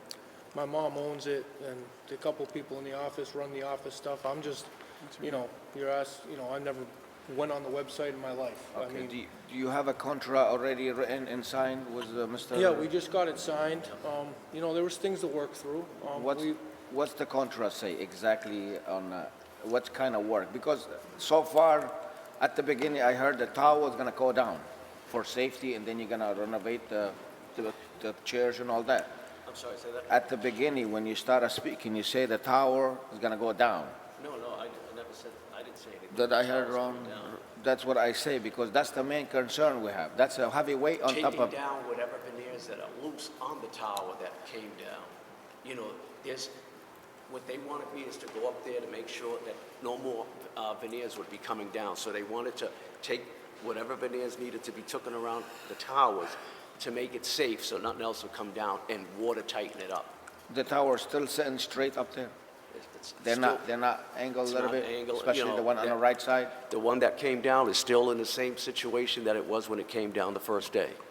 Besides a couple of, like I said, some water. Our main concern is those towers.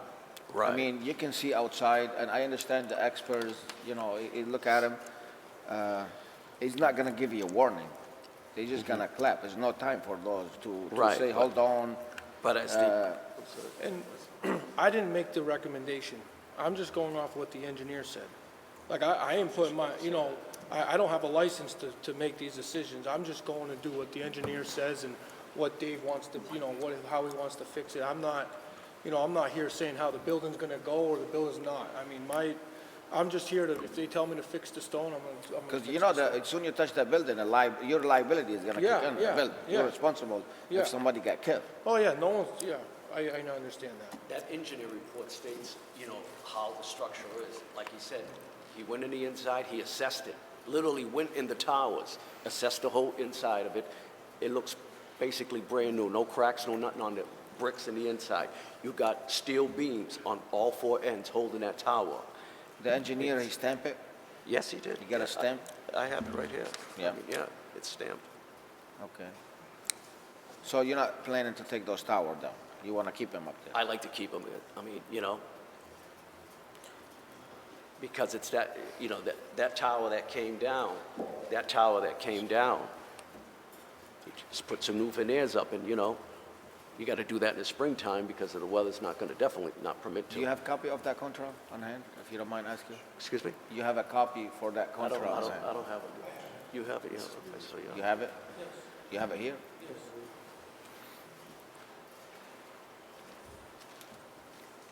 If you don't mind, Mr. Chair, look at it. Started.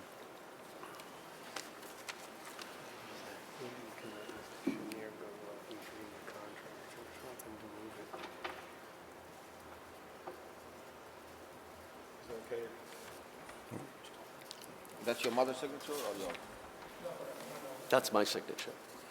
That's yours. Oh. No further question, thank you. Could we, Okay, could we very find good. out exactly what they were looking at there? Yeah. I'd like to get a copy.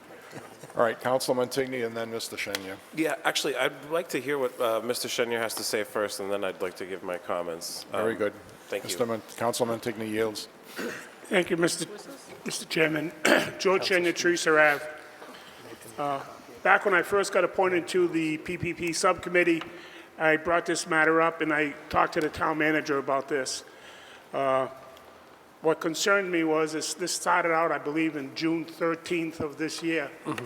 And I brought a paper from, I think it was F&G Construction Company, I believe for a quote of $46,000 to stabilize the towers. And I originally thought that piece of paperwork was addressed to Mr. Pelletier, and this would have been late August, early September that I brought this forward. And the town manager did tell me that it was a quote. He reported to the PPP subcommittee that a 7-day notice was sent to the owner of the property, and after the 7 days, I asked the town manager, and they had no response. It came back undelivered. So the process continued. I brought it up again at not this past subcommittee meeting, but the meeting before that, and he was still waiting on contact, and that the building commissioner, along with the building inspector, was going to look at the building to give a report to the town.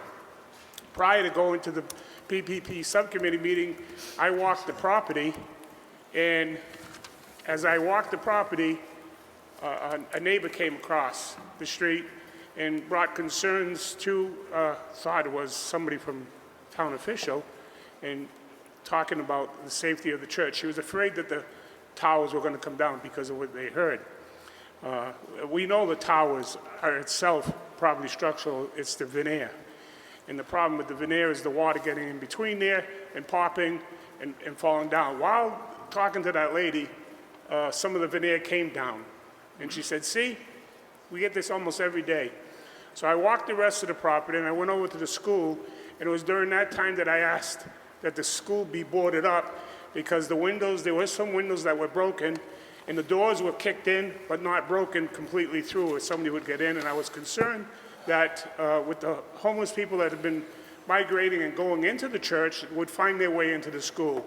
So I asked the town manager if the building inspector could look at that portion of the school to board it up to make it much more secure so it wouldn't invite people to come in there during the winter. So I tried to look at the big picture, and I understand that it's very heartwarming to the people in this community. My parents went there when they lived down on Henry Street, but the diocese left the church and basically put it up for sale, and there was a reason for that. Not with just a lack of people, but it was the maintenance of the building. So this gentleman bought this, I guess, some years ago, and nothing has been done. Nothing has been done there, and the building has gone and got deteriorated even more and more. The only reason that I personally believe that we saw this gentleman here, is because of the failure of the building. And tonight, it's come push to shove, and the gentleman showed up again. It's disheartening to hear a businessman say he doesn't open up his mail, he doesn't open up registered letters, he listens and goes by emails and phones. When the rent checks come in, does he send them back to the tenants? That's my concern. And the other thing that's disheartening to me as a citizen of this community is the fact that when we had police services over there to do that, it's my understanding that he still owes the town $3,000 towards the police services that took effect during that initial emergency that was done. So as much as we don't want to see it come down, there's really been a lack of response. It's only push comes to shove.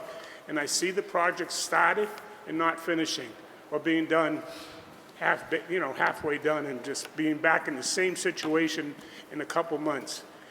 You have to think with what you have in your brains and what is best for the community and the people that live there, and not with our hearts sometimes, as much as you want to see it stick around. Thank you. Thank you very much, Councilman Tigney. Thank you very much, and thank you to Mr. Shenier for that update from PPP. What I don't get is that by the time this is done, I think it was June 16th or 13th, it's going to be 6 months, and the stuff we're looking at over here is October 5th and November 1st, and it seems like if you've had this together for the last 2 months, which is plenty too late to be acting upon this, but if you've had this for the last 2 months, so you just don't feel like you should tell us or something, and the registered mail, like, would you refuse registered mail when it comes to the door, if through you to the speaker? I don't understand why you... Again, there was a time I wasn't even getting mail at the address, and I had to call the post office to say, why wasn't I getting any mail? It was about a whole month I wouldn't get mail. And, you know, because I usually get junk mail. Most of the time it's junk mail. And I was like, why am I getting mail? And I had to send my handyman that's at the property and ask him what was going on with the mail. But why didn't you tell us this a month ago, just to be quite frank about the whole thing? I believe I spoke to the gentleman over the phone about a month and a half ago, and I told him what was going on. I kept him abrupt because he called me. It's been about a month and a half. I mean, I can... No, it hasn't been that long. I mean, I can look at my phone log. We're just having a conversation. I've called. Let's hold off here for a second. Let's let the council ask the questions. Yeah, thank you. The other part to this is I don't know what excuse in the book could be given for not paying that police detail of $3,000. It's been 6 months, and it just seems that the actions I'm looking at can be best described as really not caring too much about the situation. Priority is extremely low, or else we would have been informed. I don't get it. It doesn't sit well. If this thing comes down, there is paper trail of just complete ignoring. You can tell us you weren't ignoring us, but you were not receiving your mail. I'm going to keep going in circles. It's just not right. It's not right to us, the taxpayers, the people living next door. I mean, the taxpayers are footing the bill for the police right now, and there's no excuse for that. There's no excuse in the book for that. If I had gotten a bill, like I just told the chief, if I had gotten a bill, I would pay it. And now that I know that there's a bill, it'll get paid. It's not like I'm ignoring it. But I tell you, again, if you're not in my shoes and ever did any projects like this in your lives, you know, you just don't jump and you expect things are going to get done like that right away. It doesn't work that way.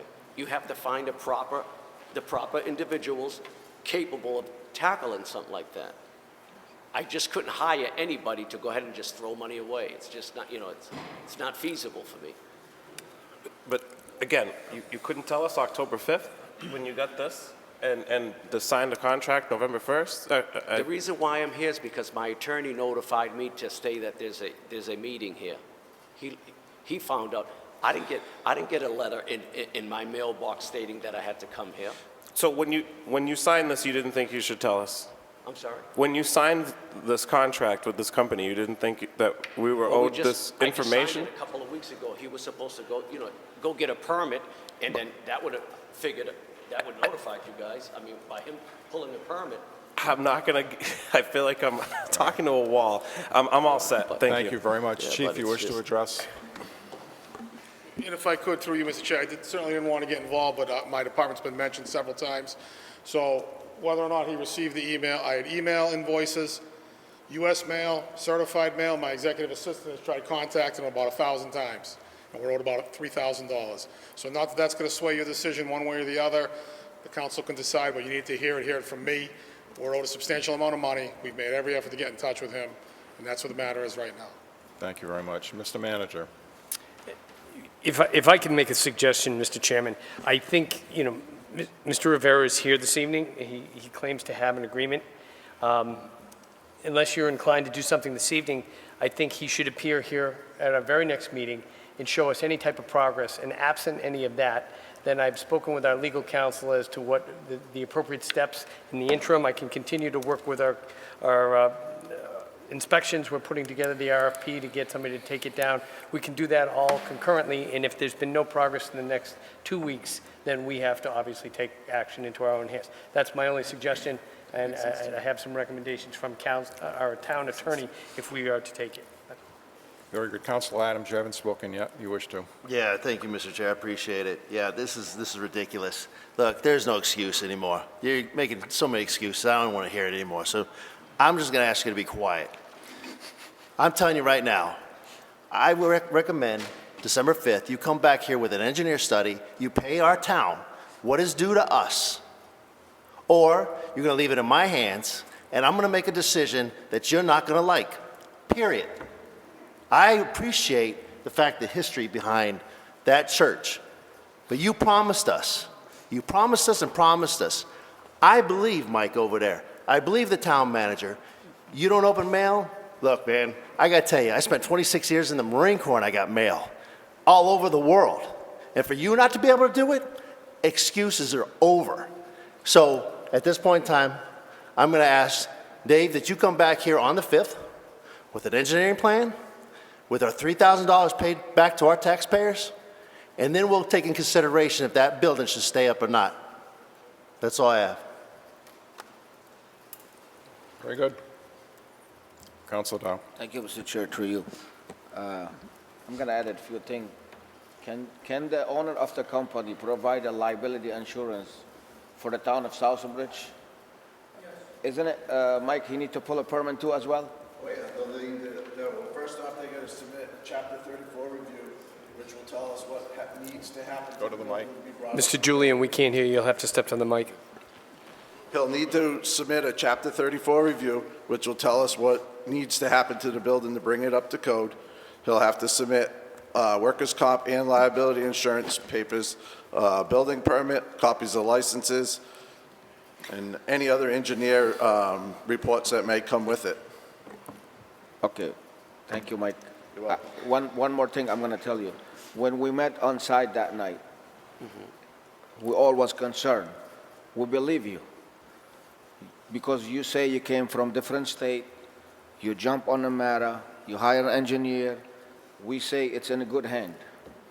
Now, we're still in the same position, except you got a letter from the engineer and the Lack of company communication. stand by. But we don't see no act yet on the premises. Right.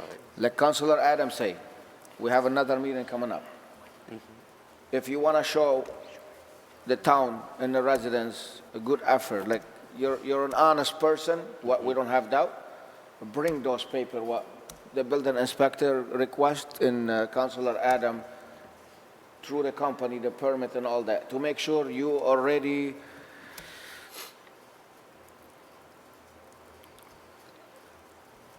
you're honest, pretty much. Let's do that. We're giving you the last chance. December 5, like Councilor Adam, you didn't show up with anything, don't get mad the decision we're gonna make.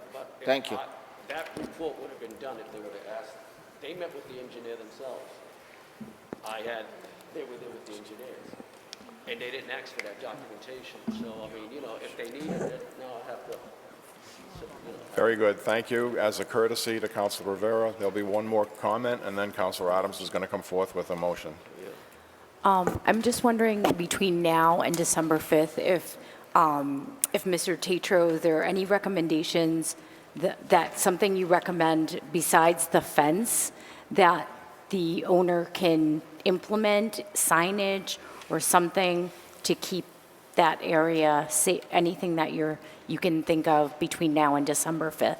I am concerned about the safety. Well, he's got the fence up. He's got the fence up, and if it's, you got to board it up, for one. Make sure nobody can get into the interior of it, kind of secure it that way. Yellow flagging would help, but in the end, it's not what he can stop to prevent anything else from falling. It's what's going to happen if something does. Right. And again, like Mike said, you know, a Chapter 34 review, when you guys had the original engineer look at it, he just came to assess the tower and say, okay, is the veneer falling? Is it safe? Is the brick underneath stable? That's what he was here to look at. He wasn't here to look at the rest of the church, whether it met code, what upgrades needed to be done, where the veneer was falling, what other damage it had. That all comes in a Chapter 34 review, which Mike brought up. That needs to be in before he can even apply for a permit. You need to have that, which has a time schedule and an order of repairs, so. Thank you, Councilor Adams. Thank you, Mr. Chair. Through your motion to require that Mr. Ortiz pay $3,000, $3,000 is paid, an engineer study is done, and to place this on the December 5th, 2022 Town Council meeting for final decision by the Town Council. Can I add something, Councilor Adam? Sure. I have a motion. We need a second first. Before we do the second. Thank you. we need- I have a motion by Councilor Adams, a second by Councilor Rivas. Councilor But I'd Dow. like to add it to the motion. He need to apply for a permit through the building department. So he need the right paper from the engineer to say this building is safe. And then he apply for the permit, Chapter 34, like Mike say. We have a motion by Councilor Dow to Second. amend by insertion.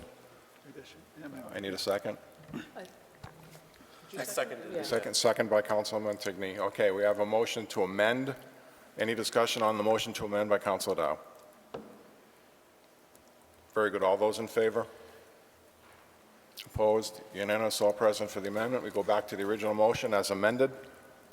Any discussion on the original motion as amended? Councilor Steves. Just a clarification, your name is Rivera, not Ortiz, right? Oh, my apologies. That's okay. That's okay. Just make sure that that's what it should actually read. Thank you. Thank you. Any further discussion? All those in favor? Opposed? Vote is 6-1 with Councilor Daniel and a negative vote.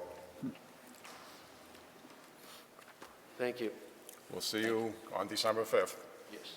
Sorry, who? Please have your ducks in a row. I did. Councilor Daniel. I You did. Oh, sorry. I'm like, who's Councilor Daniel? Chairman Daniel. Who is that guy?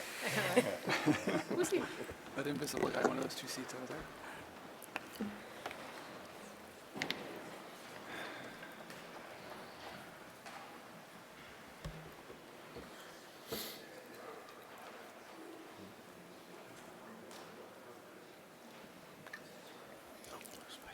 Very good. Item number 19, vote to accept the new State Plan of Operation, SPO, addendum from the Law Enforcement Support Office, LESO, program, and authorize the Chief of Police to sign the new SPO and the Town Manager to sign any documentation necessary. So moved. Second. Motion by Councilman Tigney, second by Councilor Dow. Councilman Tigney. Yes, this was also voted favorable recommendation at subcommittee. Very good. Any discussion? All those in favor? Opposed? Unanimous of all present. Item number 20, vote to approve applying for the United States Department of Agriculture American Rescue Plan Act Emergency Rural Health Care, ERHC grant program for up to $913,400 to help offset the cost of the fire station firematic equipment, furniture, furnishings, and communication equipment, with the remaining 65% of matching funds available in Fund Number 0350, and authorize the town manager to sign any related paperwork. So moved. Second. Second. I'm sorry. Motion by Councilor Steves, second by Councilor Rivas. Former Councilor Jove. Thank you. I'm here tonight on behalf of the Fire Station Building Committee. This grant application came forward through the diligent work of Peg Dean and her office. Town manager had brought it over to the Fire Station Building Committee and mentioned that we would be eligible for funding under this USDA program. We have been in constant contact with our state legislatures. The federal Congressman Nail had indicated to us there may be USDA funding out there as well. So this grant application, what it would do is it's 35% of the total cost that we can identify as eligible for the application. So Ms. Dean is working with Deputy Chief Hulick to identify the costs that are eligible under this grant program are these certain line items within the grant application. So we have that built into our budget already as the owner's indirect costs. So we've identified those items that would get up to the $913,000 that the federal government will pay to the town of Southbridge for that equipment of our indirect costs. As you're aware, we negotiated the land sale agreements for those properties. Given inflation and the appraisal values, we do know that those were above what we had originally thought was going to be our price point for that. Mm-hmm. We had built into our original budget a contingency of approximately $1.9 million. Given the cost of procuring those properties, that leaves us just a balance of approximately $500,000. Our architect has indicated to us that we should maintain a contingency, again, it's a contingency based on construction costs, of approximately 10%. By our ability to go out for this grant and hopefully get the $913,000 that we are going to have to get within the dollars that the town appropriated, we will be able to offset that cost and then hopefully move that $900,000 just into the contingency. So we would do nothing to increase the size of our building, to increase anything else. It would just to build what the town approved. Given the construction costs that we estimated, our architect had gone out and done an additional opinion of probable costs based on the fact that we do have the property secured, based on the climate that we have now with inflation. What would be the total construction cost of our project without making any changes? And that increased substantially to approximately $30 million. So we have to make some hard decisions about what we are going to put into our design that we're going to build. We have made it very clear to our architect and our owner's project manager that the town has only appropriated $25.7 million. We will not go back to the town for any additional funds, but we will seek to offset any monies that we can to stay within the original footprint of the building and not build anything additionally. The Fire Station Building Committee has voted on our last meeting to eliminate approximately 1,000 to 1,200 square feet in the main building itself. That would be the 3 bays that we had identified for the fire chief's vehicle, deputy chief's vehicle, and the inspection. So that would be off. Additionally, the auxiliary building that we have proposed for the back of the building that would house the additional, that will be proposed as an add alternate bid, that if the bids came in within our reasonable cost, then we would build it. If not, we'll make decisions to either put a pad there and hopefully have Baypath build it at a different time. So we were working all along to identify these things that we can get so that the project that we desperately need will be built within what the dollars the town has given us. So this would help us make sure that we get what we need, what the fire department deserves, and not cost the town additional money. So we would identify approximately $3 million within our existing cost structure, which includes architect, design, things that we can put in with that 3 million, but the federal government will not allow us, will not reimburse us for those costs. It has to be those specific items, the firematics, the furnishings, the computers, and the like. So that is what we, hopefully, the council will support this initiative. We are working very hard. Ms. Dean received an email, I guess today, from the USDA saying, get your application in. There's a small pool of money that they put into all this grant to say, towns, it's here, so why don't we go out and grab whatever money we can. We also had a meeting with Senator Fatman the other day to possibly identify some state ARPA money to assist in some of the other costs that maybe any demolition for the buildings that we have to do. So we are working to get as much money as we can, and any additional money that we realize that when we go out to bid, when the money's left over, hopefully, that's just going to go back to the town. But we're doing the best to make sure we have the available pool of money to build the main station that we desperately need. So, yeah, absolutely. So I want to thank Ms. Dean, because it's another hard work by her department to get this. And all credit to the town manager. He was the one who suggested we go hunting for these funds. Just to clarify, Karen was asking this question, which may be a question from all of you. Why aren't we going for construction funds? Because you'd have to have the environmental review. In order to do that, that's all time sensitive. The USDA is looking out for us to be able to get our application in the queue. There's $61 million being competed for nationwide, and so we want to get our application as quickly as possible. That email that was sent to me was actually last Thursday, and so we want to get moving as quickly as possible. And we are working with the architect. They are working on getting us the exact quotes so we can put that in hopefully by tomorrow. The deputy chief has been working diligently, so that's where we're at. And that dollar amount that so by doing the changes that we made with eliminating the auxiliary building as to an add alternate and taking off the 1,000 square feet, that puts us within about $800,000 of our original construction budget. So that's where we're at right now. So we're within that time that funded. And when we did the opinion of probable cost, when they costed it out, they went to a June bid. So they anticipated what potential increases there may be in June with an escalation of 13%, I believe, escalation of 13%.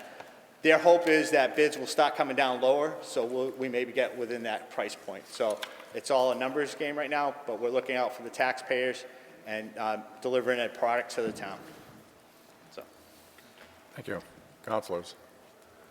Councilor Marquetti, then Councilor Montigny. I'll yield to you. Okay, I'll go first, I guess. Very good. Councilor Montigny. Thank you. Through you.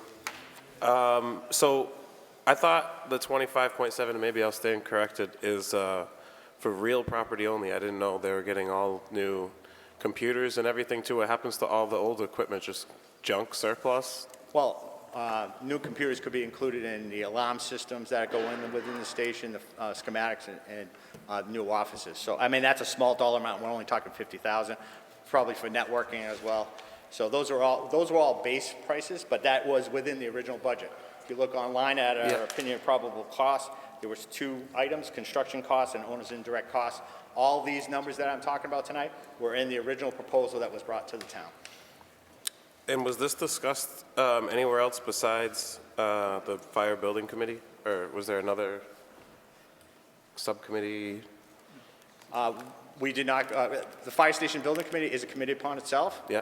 And our request was to go to the council to seek this bid. We are a duly appointed subcommittee, well, a committee of the town.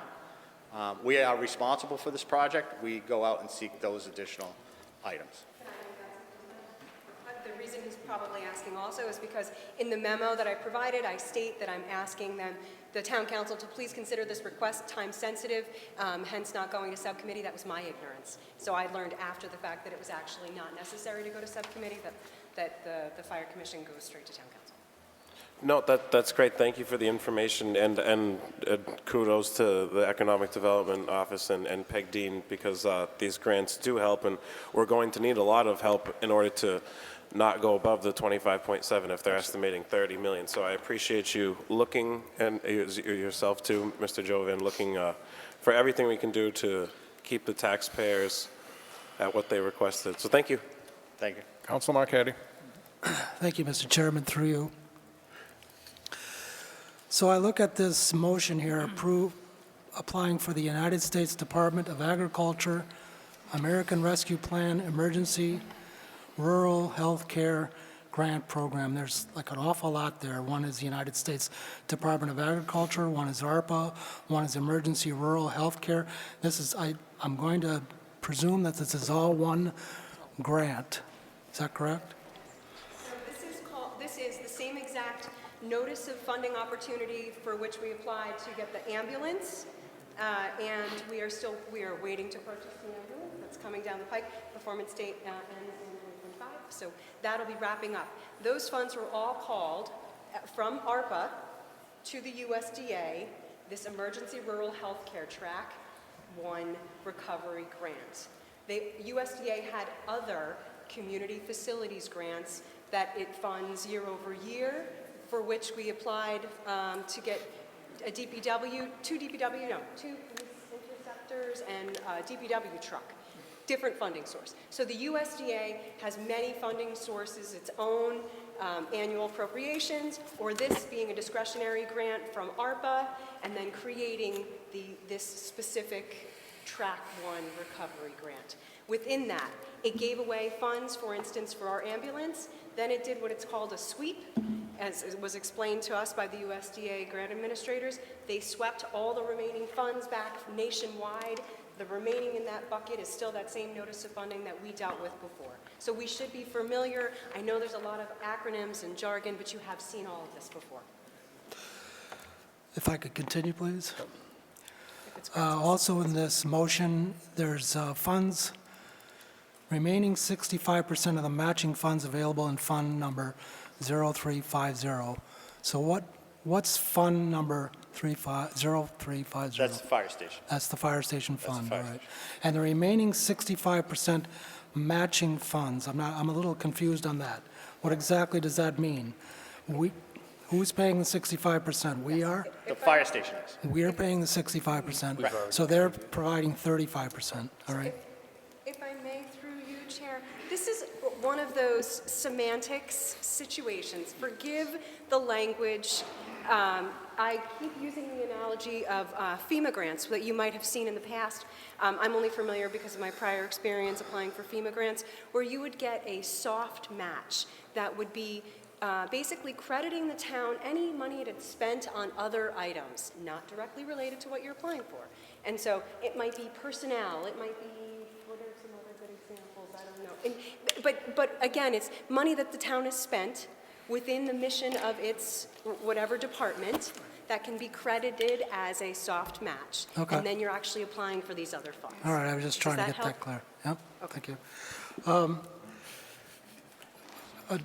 Also in this whole motion here, it's going, you say that it's going for the firematic equipment, which according to your paperwork, $150,000, furniture and furnitures and furnishings, $400,000, and communication equipment, $100,000. That equals $650,000. But you're getting 900. Ms. Dean, I think that the fire department committee chairman can answer these questions. I actually probably should be the one answering these questions. The whole proposal was actually based on a spreadsheet that I and Deputy Hewlett put together very quickly in order to come up with some of these items that we were suggested by USDA would be eligible. We're doing this at rapid speed, again, to make ourselves next in line to be able to be eligible for those funds. So those numbers are not accurate. We are now aiming for up to the $913,400 in whatever those categories are. Stopping into the fire commissioners or fire committee meeting last Wednesday, I briefly spoke with the committee about what we need for the grant application and supporting documentation would be those opinion of probable causes that all tally up to the 913 or the 913,400. So disregard those numbers. Chairman Jovan, the three things that I just mentioned here equal $650,000. Are you asking for more money than what you put in your budget here?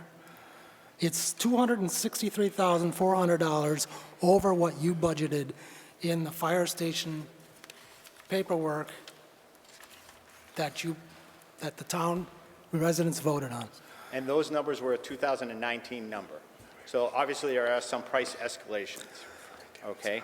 So well, you can shake your head no, but there have been price escalations. Sorry, I don't mean to shake my head no. I'm we are just trying to working- understand what you're talking about. Thank you. Yeah, and we're not trying to apply for anything else than what we're entitled to. Okay. Okay? Yep. So we are working to say there is furniture that we have to buy within this building. New bunks, new desks, everything, every firefighter, there's 12 rooms. There's going to be bunks, there's going to be desks, there's going to be lamps, there's going to be chairs. Okay? So we have to identify, so the chief, the deputy chief, has made detailed list of all that equipment. There's going to be new tables, kitchenware, whatever we have to, whatever can go into furnishings that's going to make this fire station Okay. to last 125 years, Right. we're going to put into it. So we're identifying those costs. The architect already has that list. They're working to come up with the price. We know that there's certain communication equipment that has to go within that. Communication equipment has exploded in the amount of cost. So we're working whatever we can put into this grant. So we're saying up to $913,000. It could be $850,000 based on what the cost estimate we can, but we're going to work. And I think it's good fiduciary responsibility on this town council and us as a fire station building committee to go out and get as much money as we can back to the town of Southbridge. It would be irresponsible of us to not identify every dollar that we could capture from the federal government. And that's what we're trying to do. Okay, that's good. I'm just trying to figure out here. Well, you quoted me from 2019 numbers that we based on opinionable probable cost at that time. That we voted on, that the residents voted on. Right, but did anybody think that there would be... I understand You asked me completely. a question, I'm answering the question. I understand. Counselor, did anybody see that inflation would be as high as it is? Did anybody think that the appraisals would come in as high as it is? We are trying to work within a number that the town voted on, absolutely. Every time I come up here, we say the taxpayer, the taxpayer, the taxpayer. Well, guess what? Every single member of this fire station building committee is a resident of Southbridge, pays taxes in the town of Southbridge, and is responsible for the taxpayers' dollars. So we're not sitting here to saying, give me a free checkbook, let us spend whatever we want. We're going to say, I'm trying to replace a station that lasted 125 years on the best dollars that we can and get the most dollars that I can get back to the town of Southbridge. That is our mission. That's what we're trying to do. Okay. And I understand things go up all the time. The assessment on the land went 1.3 million Right. over what you had budgeted for.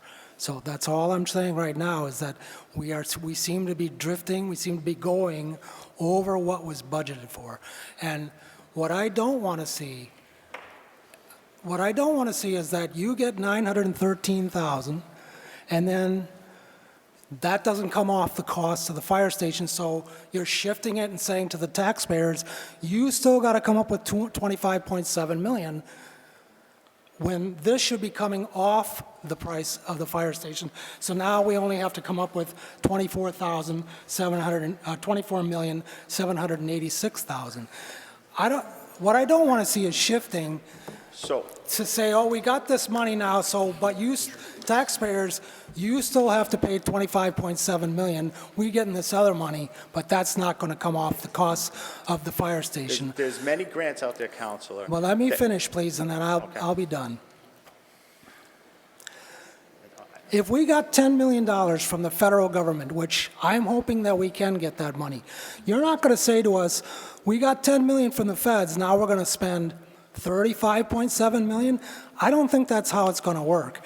You get, the residents of this town were told $25.7 million cost definite.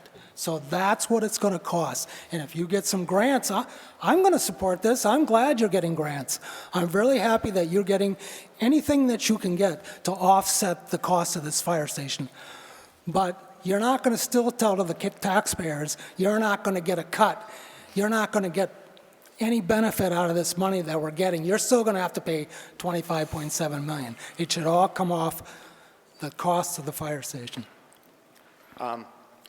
Council, I respect that opinion. I would just say that there are many grants out there that you cannot supplant the money that you allocated.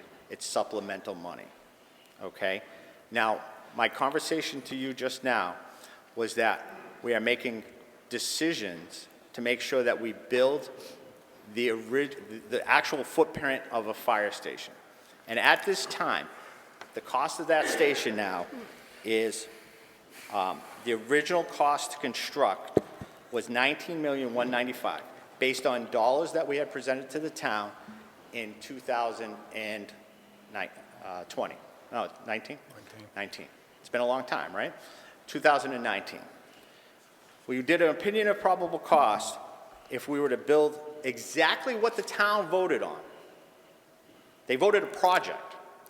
They said the project is this. We agree with the project. And we said our opinion of probable cost is 25.7. If we were to build that building right now, you're talking about, I have it here somewhere, it was approximately $30 million. We said we can't do that. We're not going to go back to the town for money.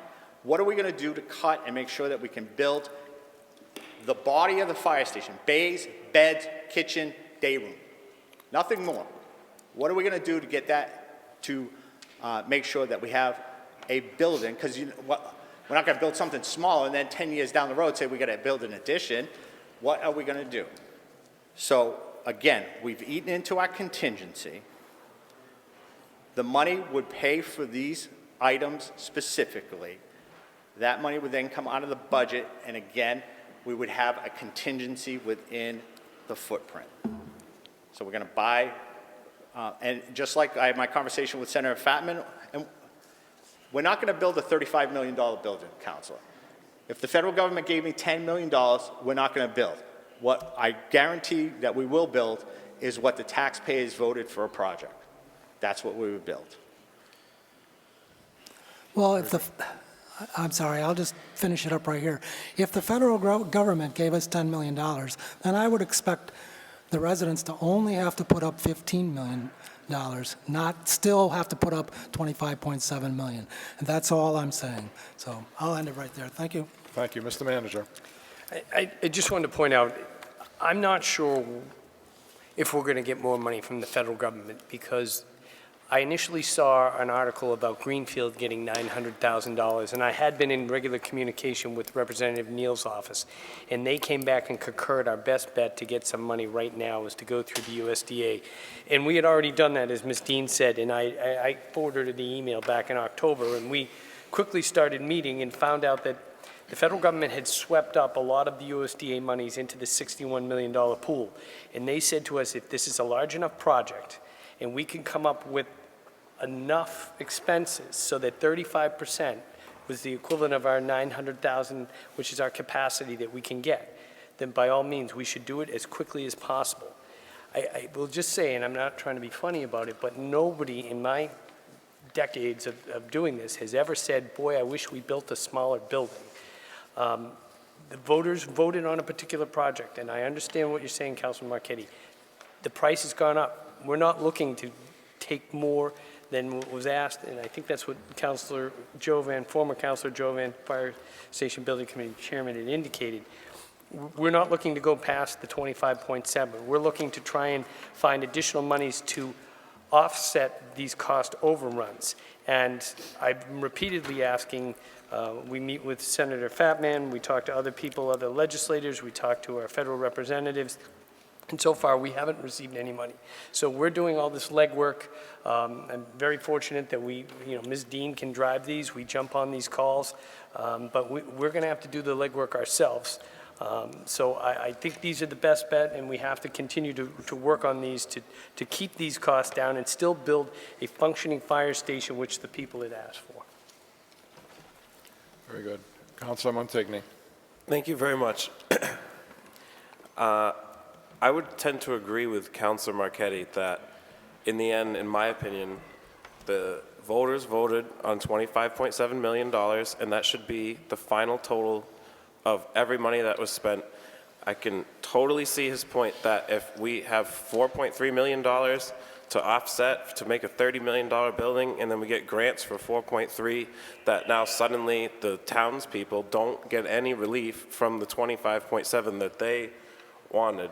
And to me, it's just wrong, and it should stay under 25.7. And I don't care about inflation. Like, you should have put that in the question then, to adjust for inflation. I think that it's duping them, and I'm not saying they don't want a proper fire station, but yeah, you voted on a design and a location and a money amount. So all those things should stay the same, but when you're talking about dollars, I mean, the whole world and the town and the taxes are all about dollars, and in my opinion, 25.7 is where it should stay as the final price tag. And with all due respect, I really don't need anybody else's comments to what I'm saying. I don't need a response to this. It's not a question, it's just letting you know where my thoughts are at and how I feel about the fire station project, and I will be voting yes on this item tonight. Thank you. So, through you, Mr. Chairman, thank you for that, Councilor Montigny. The town of Southbridge is not spending any more than $25.7 million at this point.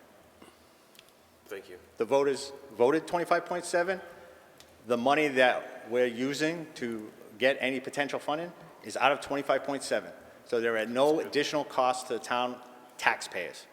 Right at this moment, they voted at 25. They voted the council to spend, or they voted for the town to spend 25.7 million. The town is still spending 25.7, but we're getting $800,000 of additional grant funding to make sure that we furnish a building. So the taxpayers, respectfully, the taxpayers are not paying another dime. This comment that was made was the taxpayers voted to spend 25.7. That's what the taxpayers are spending, 25.7. But we're making sure the project is completed with the additional money that we need to make sure that it comes to fruition. So they're not getting Thank a you. deduction. Well, to close my comments, if you get $4 million of grant money, it's given to the town, and then the town does spend it. The town would end up spending $30 million. Like, at that point, it would be deposited into our account, and we'd spend $30 million, and 4 of it was free, but it doesn't make it right. The taxpayers should be saying, wow, they got $4 million worth of grants, and now we only have to pay 21.7, because it's like, I don't know, 10 grand over the course of 30 years for every person that lives here, or something crazy already. So I just... Mr. Chairman, I don't want to debate this any further. All I know is that the mandate from the taxpayers was to build a new fire station, and that is our goal, and that is what we're looking to accomplish. The fire station, within right now, our original proposal was 32,000 square feet of firefighter protection space. We have now cut that down to 28,000 square feet to make sure that we can come in within the cost. We are not building a Taj Mahal, we are cutting space. In order for us to make this work, and that is less the available space that fire department has now. If you were to look at all the space that's throughout town that fire department uses, we have cut it down to of what we are right now, where the fire station said, go and design this building, we're at 28,000 square feet. We have cut to make sure that we can make sure that this comes in so it's functional. And anything more that we cut will cut the functionality and the safety of that building. It sounds like you can't do the project for $25.7 million. Yes, I'm all we can. set with Right this. right now we can. Thank you. Thank you very much. Councilor Adams. Thank you, Mr. Chair. Move the question. Second. We have a motion to move and second the question. Any discussion on the motion? You can't. Very good. All those in favor? Of moving the question. To move the question. Move the question. The question is moved. All those in favor of the motion? Opposed? Unanimous of all present. Did you vote against moving the question? I did, but I did vote in favor of the motion. Item number 21, vote to approve $6,000 in ARPA funds in support of the Bridge Fridge project located at the Renaissance Medical Group for the sole purpose of fighting food insecurities for our Southbridge residents, and distribution of such funds will be overseen by the town's ARPA administrator. I move. Second. Motion by Councilor Dow, second by Councilor Steves. Councilor Adams. Thank you, Mr. Chair. First of all, I believe I told the Bridge crew to be here about 7:30, plenty of time. So thank you for standing by for us. So the Bridge Fridge came in front of us. Nobody knows about them. They're over at the RMG. It's located. It was a grand opening here just, about a month or two ago. And basically, it provides our residents who have food insecurities with a way of going in, being able to grab some type of food. It is refrigerated too, by the way, and being able to take that back to their families or take it for themselves. And at the same time, for those who are blessed with extra food, from farmers to just some of us that are able to buy some extra cans here and there, we're able to replenish that refrigerator and those shelves. So they originally requested $12,000. That would, based on their estimate, it would cover them for an entire 12 months from there. Well, the whole purpose behind the Bridge Fridge is to be self-sustainable. But it needs to get off the ground a little bit, and a lot of people have helped out, quite a bit of organizations, individuals have helped out, and God bless them. They've been doing this for how many months to set this whole thing up, Carla? Yeah, crazy. So Carla is the young lady who is she's on the Agricultural Commission, as well as she was also, what was it, the Worcester Business Journal? Business Journal, Top 40 under 40. So these young ladies have brought this forward to us.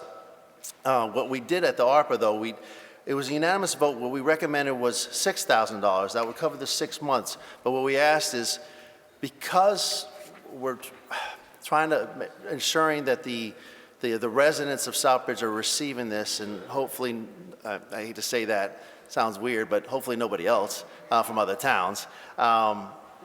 We wanted them to take a look at, like in 4 months from now, to say, what are we doing right, what are we doing wrong, what do we need to keep the same?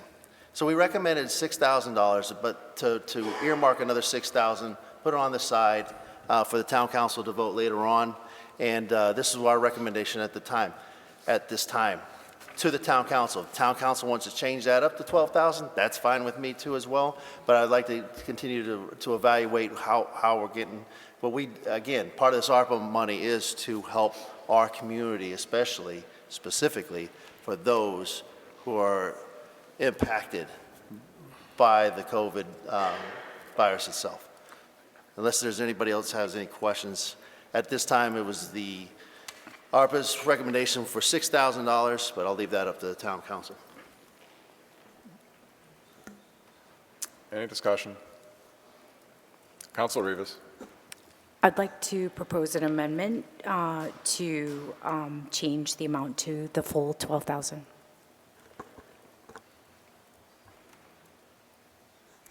I'll second for discussion. Very good. We have a motion and a second to amend. The motion by Councilor Rivas, the second by Councilor Steves.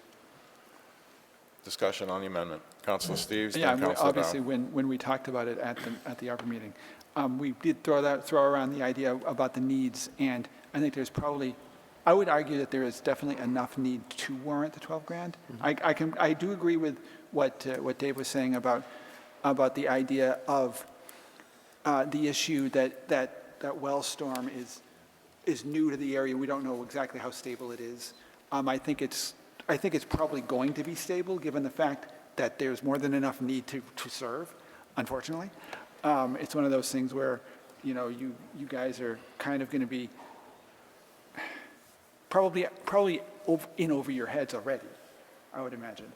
And this is something I'm just curious, where do you typically get most of your resources? You mean food? Yeah.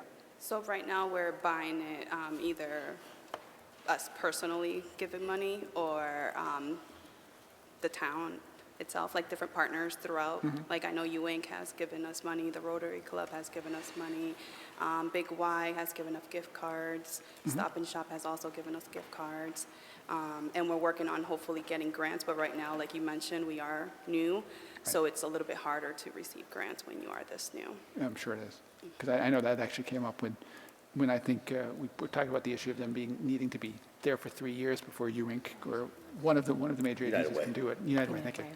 Yeah. And fundraising too, sorry. Yeah. So what kind, I mean, I see your documentation here. Do you figure that if we were to give you $6,000, how long would that last? So We were talking the about seeing it. So it would be the 6 months. Would you, maybe I'm not asking that the way I wanted to ask it. That's what it would take you. You would be able to, let me rephrase the question. So we will fill the fridge once Yeah. a week, and that's what we wanted to do for the community, sorry.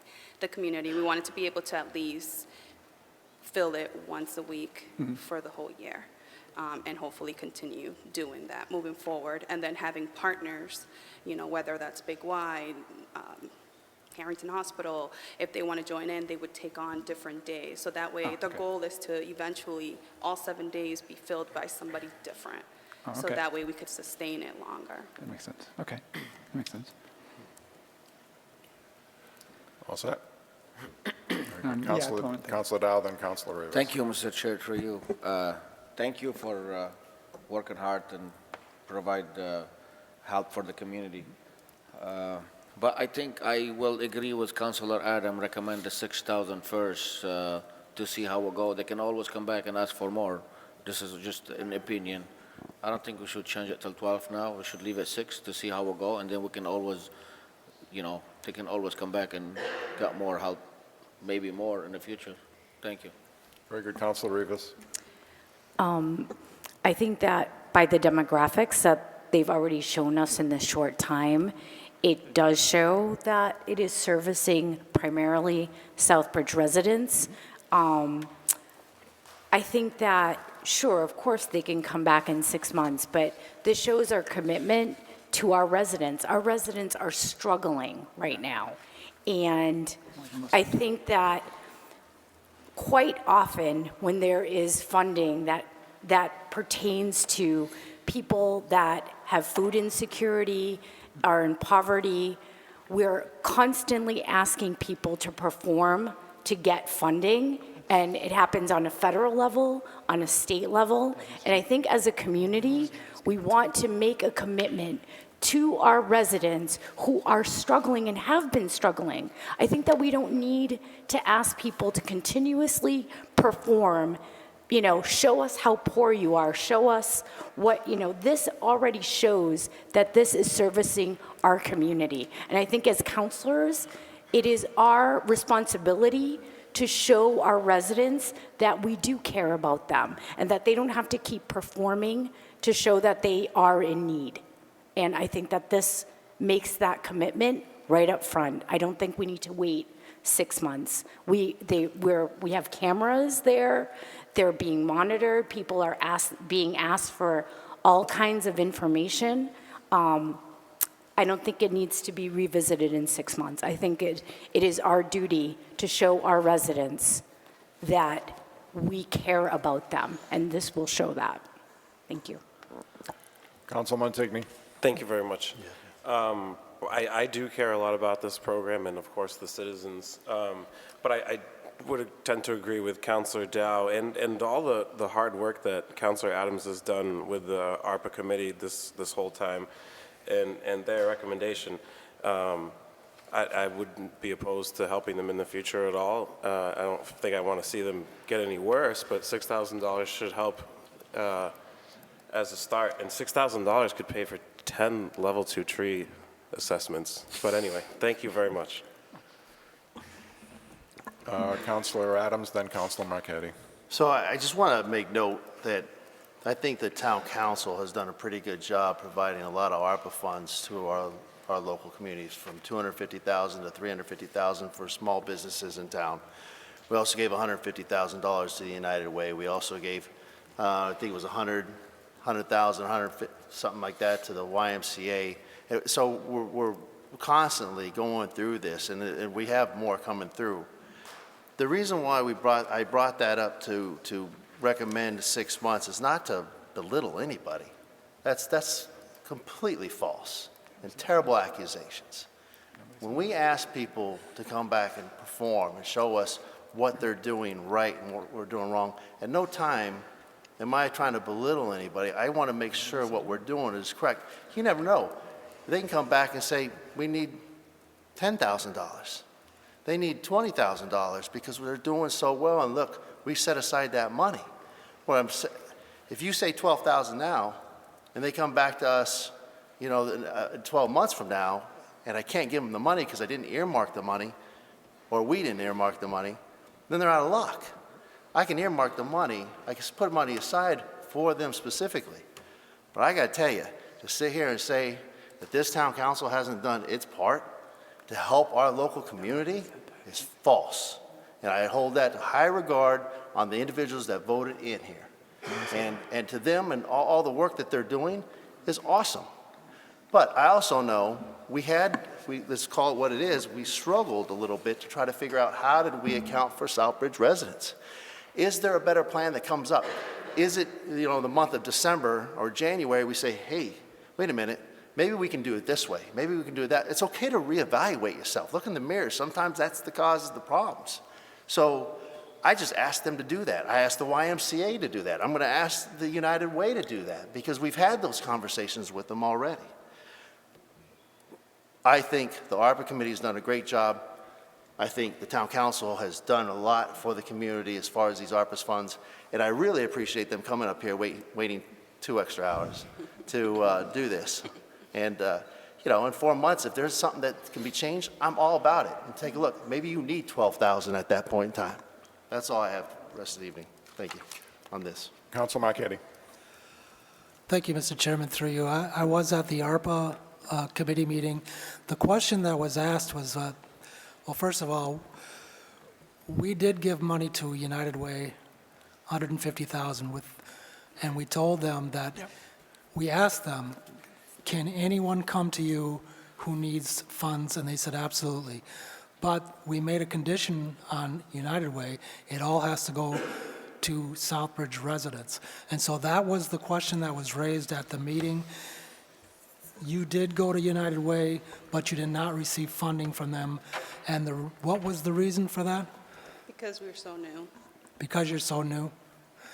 So do you only service Southbridge, or do you service other communities as well? Because we did Southbridge, actually, other towns wants us to bring a fridge out to their communities. So like, for example, Webster would like one. Also, Harrington Hospital would like actually a fridge there as well, just so we could have it different parts in Southbridge itself, just because it's been so busy. And for demographic, what we're planning on doing is doing a QR code, so that way people could start scanning instead of having to write down, because currently right now we just have papers right at the fridge, and they could fill out and put into a lockbox that we provided there as well. But we want to keep that just in case other people don't want to do like a QR code, so that way we could get both things at the same time. But I mean, you don't have residents from Webster coming to Southbridge for food? As far as I know, no.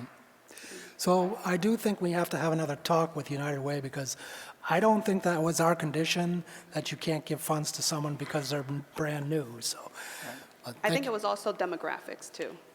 They wanted to make sure that we were able to provide demographics. All right, thank you. Councilor Rivas. In no way were my comments directed at our town council or the ARPA committee.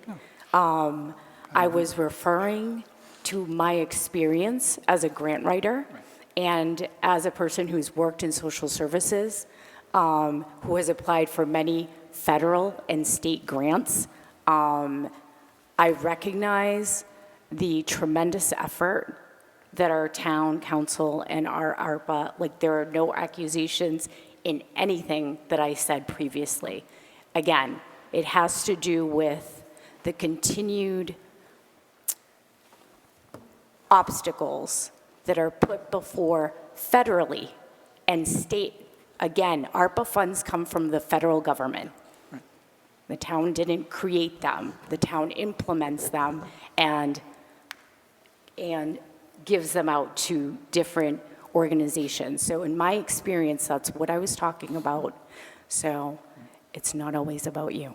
All right, thank you. Thank you. Any further discussion on the amendment suggested by Councilor Rivas? Very good. We're going to vote on the amendment to change the amount from $6,000 to $12,000, as suggested by Councilor Rivas. All those in favor? All those opposed? Motion fails to carry by a 2 to 5 vote.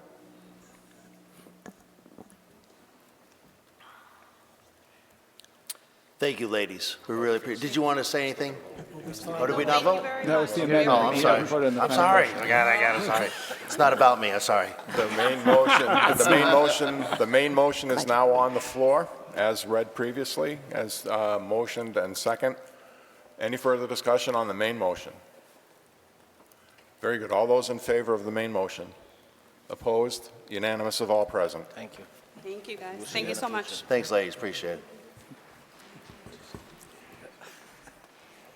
It's all about you. Item number 22, vote to approve $18,210 in ARPA funds to upgrade the boiler control system located at 25 Cole Ave, and distribution of such funds will be overseen by the town's opera administrator. So moved. So moved. Motion by Councilor Marquetti, second by Councilor Dow. Councilor Adams. So, thank you, Mr. Chair. This, we do have the expert, subject matter expert up here, but I'm going to read something that Mark had provided to me. Probably be a little bit easier, and he can explain a little bit further. But he had requested $18,210 for the upgrade of the boiler control system over at 25 Cole Avenue. His reason behind this, or the school's reason behind this significant reduction in the utility bills while allowing remote access and monitoring the system of problems. Current system is estimated to be 30-plus years old and is failing to run the system automatically, requiring maintenance department to manually turn the system on and off based on the outdoor temperature, which, in his words, and which I agree with, increasing payroll costs, bringing the individuals in through the weekends and early in the mornings or late at night.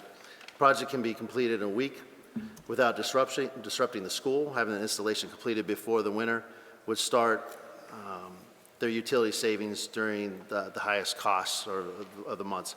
This will also give maintenance an added level of security in monitoring heat failure on circulator pumps and boilers, and utilizing the same control system as the middle school that currently uses it right now, maintain and monitor the heating system. The system's ability is far superior compared to the automated system that currently runs their elementary school buildings in the district as well. So he provided a quote as well, and unless Mr. Chair, Mark, or councilors have any questions, this was their request, and it was unanimous of all members that day. Very good. All those in favor? I'm sorry, you have a Just question? one quick comment is that, to add to something that Dave just said, is that I think that one of the primary issues that we need to do this one is that, as Mark pointed out in our discussion, that this is really it's super wasteful of energy. You know, when he has to leave the windows open because the system is running full blast, and he has to leave it running over the weekends because paying somebody to come in to repair it if it happens to shut off, have to turn it back on again, is ridiculous. So we get caught either paying salaries to do it, or we end up paying more energy, and it's stupid to do both. I mean, obviously we need to keep our people doing things that make sense, not having coming on Sundays just to turn the system on. That doesn't make any sense. So I'm definitely totally in favor of this. Very good. Anyone else? Very good. All those in favor? Opposed? Unanimous of all present. Thank you. Thanks, Thank you. Appreciate it. Item number 23, vote to approve $400,000 in ARPA funds to provide premium pay to eligible current town employees who performed essential work during the COVID-19 state of emergency of March 10, 2020 to June 15, 2021, and distribution of such funds will be overseen by the town's opera administrator. So moved.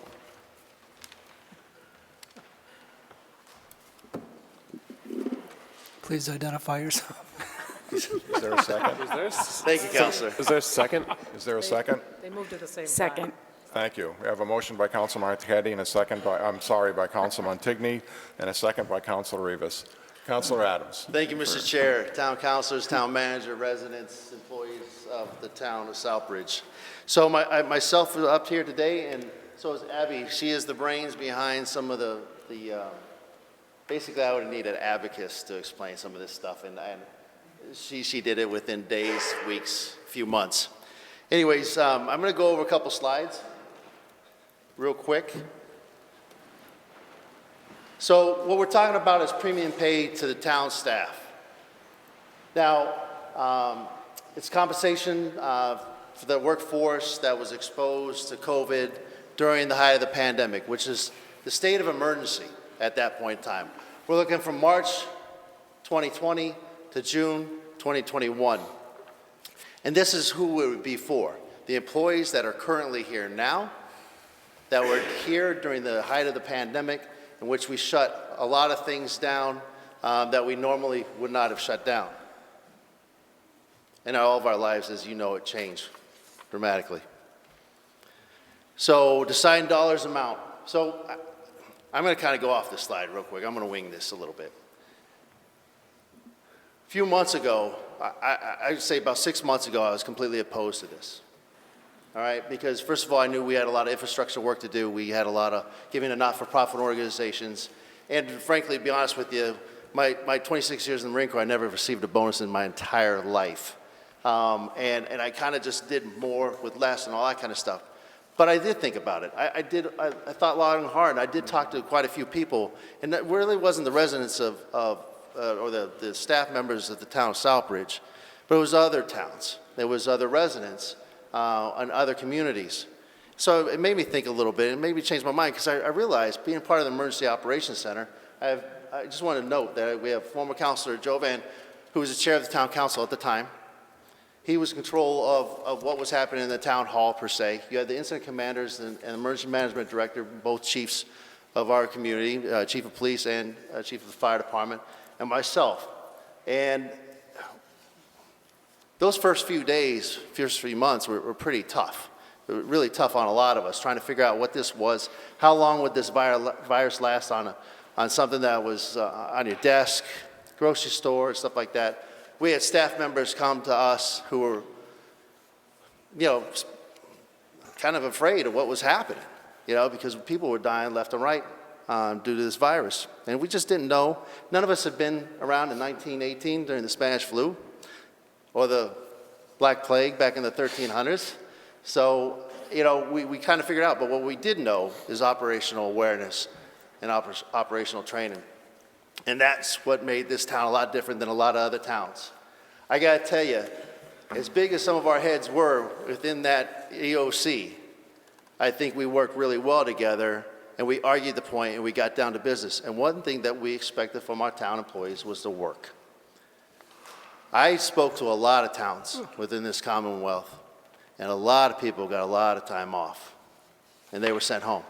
I don't blame them for doing that, anything like that, but what we did do is we made sure that all of our employees were essential workers, period. We had obviously the fire and the police who were sitting there day-to-day interacting with people. We had the DPW still working where other DPWs had 2 weeks off and 1 week on.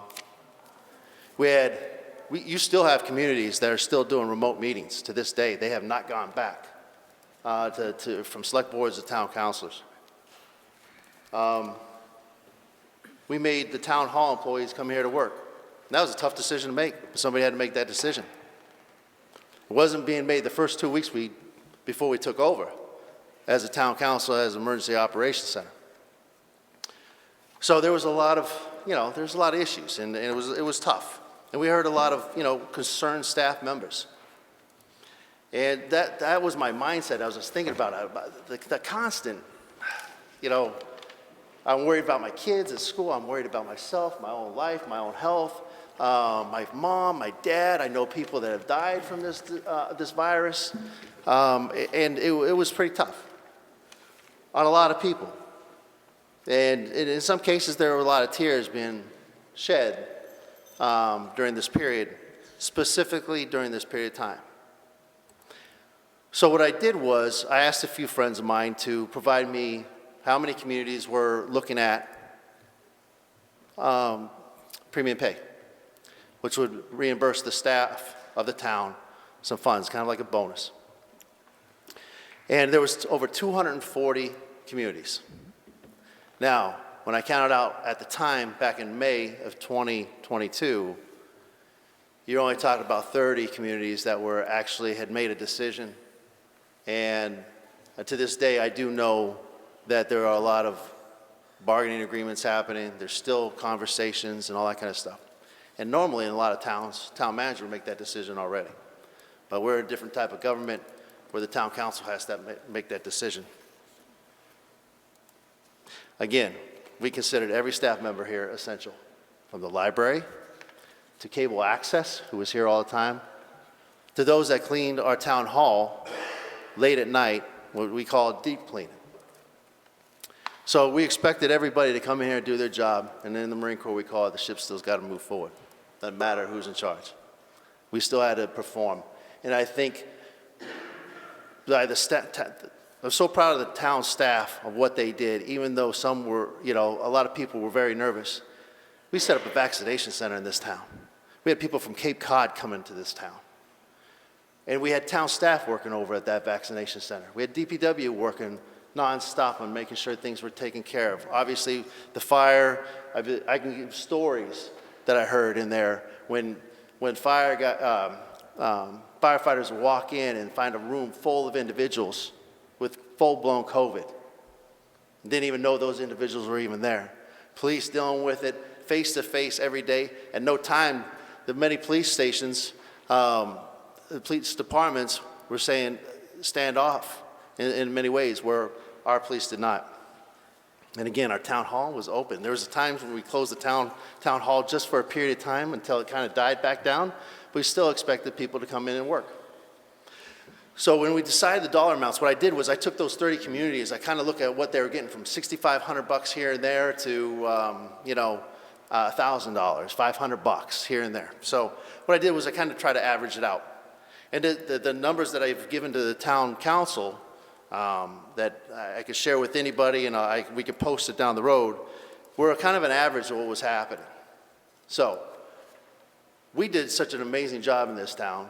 Those staff members that are still here, that worked during this period of time, I thought deserved some type of bonus. So deciding the dollar amount, that's how I decided the dollar amount. No scientific method to it. None, to be honest with you. It was what we felt at the time, or what I felt at the time, taking a look at the average. Job responsibilities. Some got paid, some will be paid if you vote forward with this, more than others. It all depended on the responsibility that they had at that period of time. Took a look at what other towns had done. We also took a look at, did you work from home? If you worked from home, we gave you a safe spot, right? So none of that money would go to you if you work from home. But if you work from home for a week, but worked the other 9 months, then you got paid for that. If you're a part-timer, you got paid for that. If you received a stipend of some way, we took that into consideration. I don't expect everybody to be happy. There's no doubt in my mind. But I don't expect everybody to be sad about it either. So when I gave that direction, Abby, who was our ARPA administrator, threw away my abacus that I had in front of me, and she put together an Excel spreadsheet. And I'm going to turn it over to Abby real quick, because she's going to explain how that transpired and all the work that took into giving the town council the numbers that we have tonight.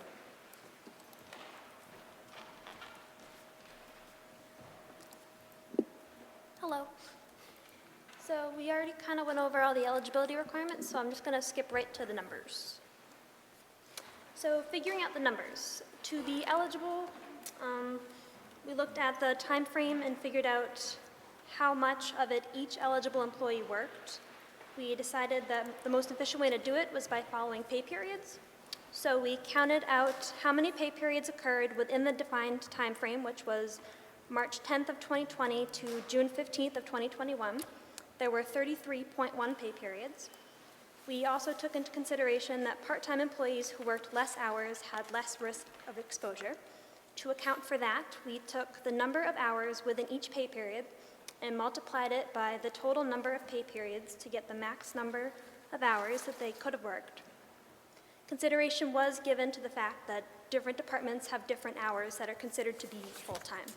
So for departments that work 75 hours in one pay period, the max number of hours would be 2,482.5 hours. For departments working 80 hours in a pay period, that would be 2,648. So we utilized the reports from the treasurer to determine which employees were working during that time. And then for each employee that met the requirements, we used the reports to determine how much they were working during that time. So for full-time employees, pay periods were counted. And for part-time employees, hours were counted, again, with consideration to the fact that some departments worked 75 hours per pay period and some worked 80 hours per pay period. From there, I took time to speak with each department head to get an understanding of who worked from home, when and where, and for how long. That helped me kind of get a better idea of what everyone's specific exposure was and who was performing what responsibilities. And like Councilor Adams said, time worked from home was deducted from the amount of time that each individual worked, because when they're at home, they did not have exposure. And then finally, just had to do the math. So with all my information gathered, for each person, I took their max potential amount, I divided it by either the max pay periods or max hours they could have worked, depending on their full-time or part-time status. And then I multiplied that number by the amount of pay periods or hours that they actually worked with risk of exposure, and that's how I got to their allocated amount. And then regardless of any decimal points, all amounts were rounded up to the nearest dollar. That's all. That's enough. Any questions? Council Marquetti. Thank you, Mr. Chairman, through you. I fully support this. I know that a lot of the public safety personnel, they were out there during the pandemic. Many of them got COVID, so absolutely I support this all the way. I would also like to point out that ARPA funds can also be used to hire public safety personnel, so we should keep that in mind. I was under the understanding that we were going to get safer grants tonight. We did not get them. We can use ARPA funds to hire firemen and policemen as well. So it's something we should keep in mind. But other than that, I do fully support this tonight. Thank you. Council Steves. I've been kind of on the fence all along when we had the discussion for the ARPA meeting, because I totally sympathize and understand that the guys that have all of our staff that put their time in and were here under circumstances that were risky, and that I think there was a lot of serious fear and paranoia surrounding what was going on, especially in those first several months, when nobody really understood how serious it was. Just that some people were getting very sick, and I have been bouncing back and forth on this one ever since. As Councilor Adams pointed out, I was strongly opposed to it at the very beginning, and have been for some time.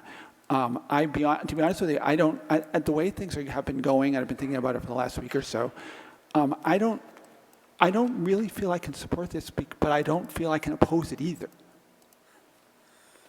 And it's one of those circumstances where I think if you look back in my record in the last 9 years, I think I've abstained a handful of times at best. I think I might end up abstaining for this one. But I would like to point out, however, that the number that we have on the agenda, the 400,000, is not the number we were working with in the ARPA committee. Can I clarify? That was 376,000. May I clarify, Mr. Chair? Certainly. The reason why I did that was because not everybody's perfect. So when we were doing these numbers, I went ahead and did a little fudge factor. Added a little fudge factor to it. Now, in the month of January, what I'll have is myself and Abby come back up here to go over all the amounts of money that we have already voted on and kind of tell us what we're at. And by then, at that point in time, we should have a better look at if there was a mistake made here or there, we missed something, because we're not perfect, that we had to just come back. So instead of having to go back to the town council to ask for another $23,000 or $10,000, I was hoping to be able to just cover that with the $400,000, but provide oversight and provide a brief back to the town council where we're at. That money would roll back right into the ARPA funds. If I can follow up on that? Doesn't that seem exactly contrary to what we just did with the Southbridge fridge? And that extra 24 grand would be 2 years with the bridge bridge. Okay, good point. I just thought I'd point that out. Absolutely good point. Anyone else? Council Montigny. Thank you. I don't necessarily think Councilor Adams is asking for more money. It's really just an error check, plus or minus, you're off here or there, which the bridge was kind of just, how about we just have twice as much money going forward? So there are some differences there, but I think that everybody should support this tonight. I would hope that it passes, but I wish it would be unanimous, because the people that work for our town are the only reason we still have a good town left to live in, especially when it comes to fire and EMS and the police. I mean, you would not like the town you live in if these men and women did not come to work anymore. And I just think that every employee that's on this list deserves it, and I wish we would be unified in it, but that's all I have to say. Thank you. Anyone else? Very good. Councilor Adams, are you voting on this? Yeah. Yeah. All right, very good. I hope so. Okay, there being no further discussion, all those in favor? All those against? All those abstaining? 601, Councilor Steves abstains. Motion passes. Thank you. Thank you.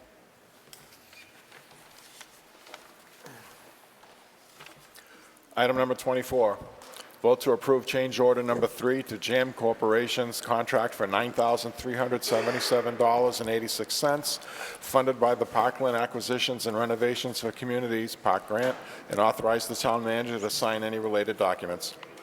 So moved.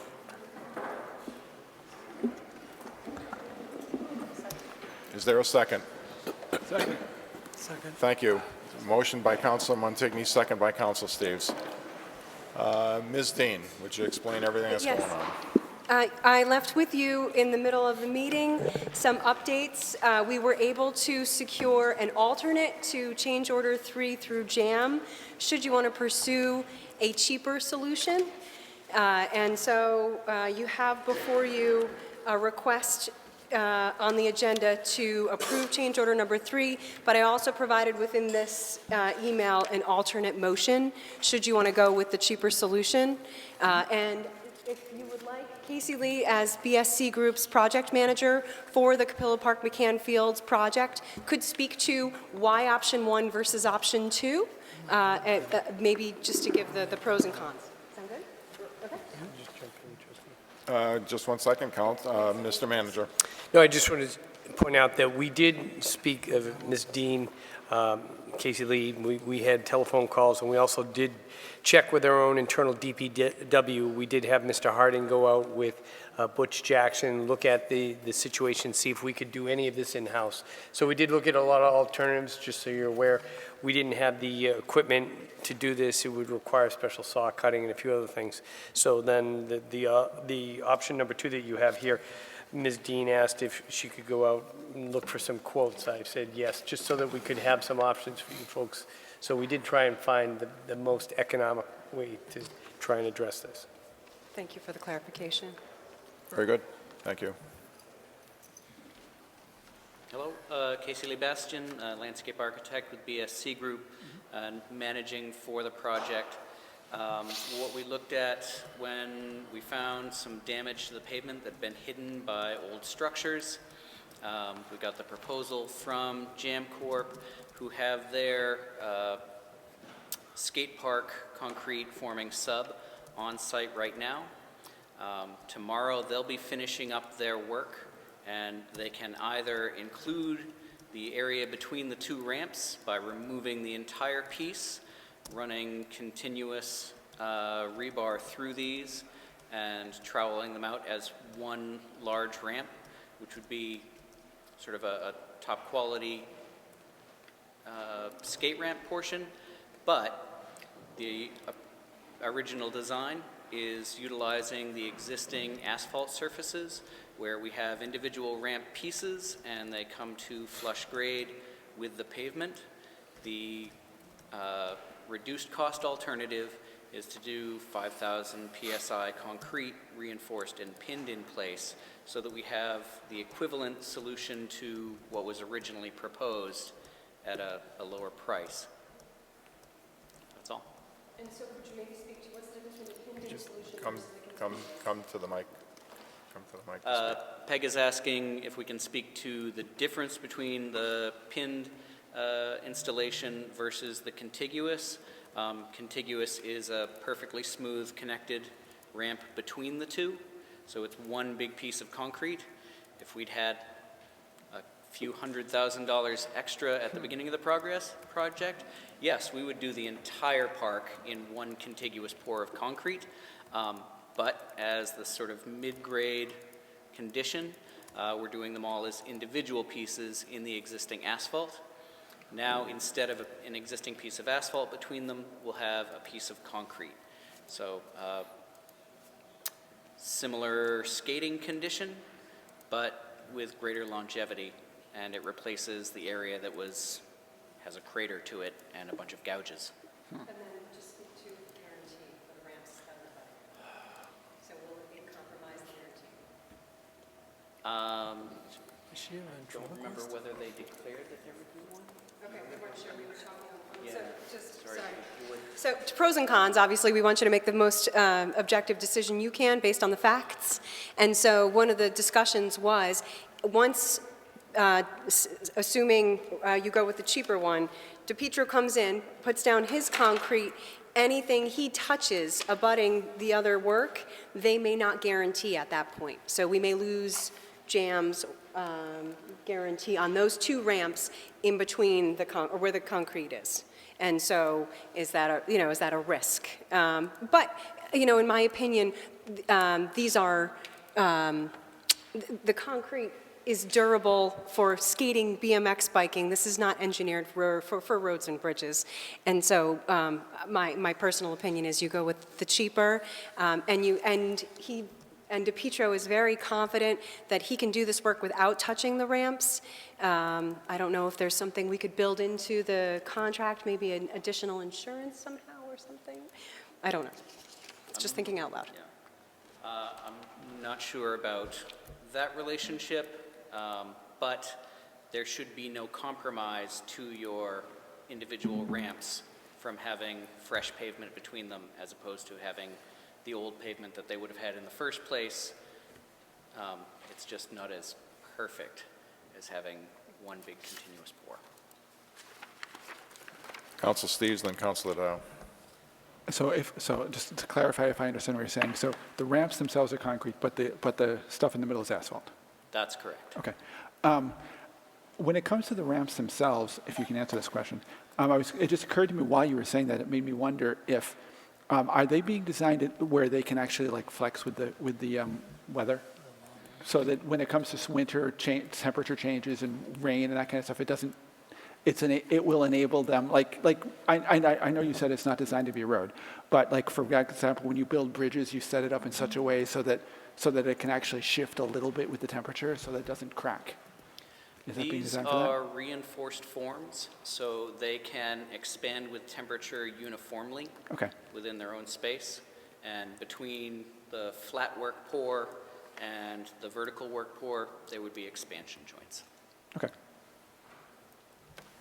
Councilor Dow. Thank you, Mr. Chair, through you. What's the thickness, the bottom? 4 inch. 4 inch? You gonna put any bars in them or no? Yes, the pour in the pavement will have reinforcing. I believe it's written into the note, I think it's number 4 bar. So that's a fairly heavy grade reinforcing, and it'll be a 5,000 PSI cement. So you've got a very solid object in either case. Thank you. Mm-hmm. Council Steves. Follow-up. So if going through what you're proposing, how long will this whole skate park last before it needs some significant reinforcement or reconstruction or whatever? Should be upwards of 50 years. 50 years? Okay. Thank you. Councilor Marchetti. Thank you, Mr. Chairman. My only complaint has been we paid someone $55,000 to design it. We paid them an additional $12,000 to oversee it, and yet all these problems that we're having were overlooked or they didn't see it.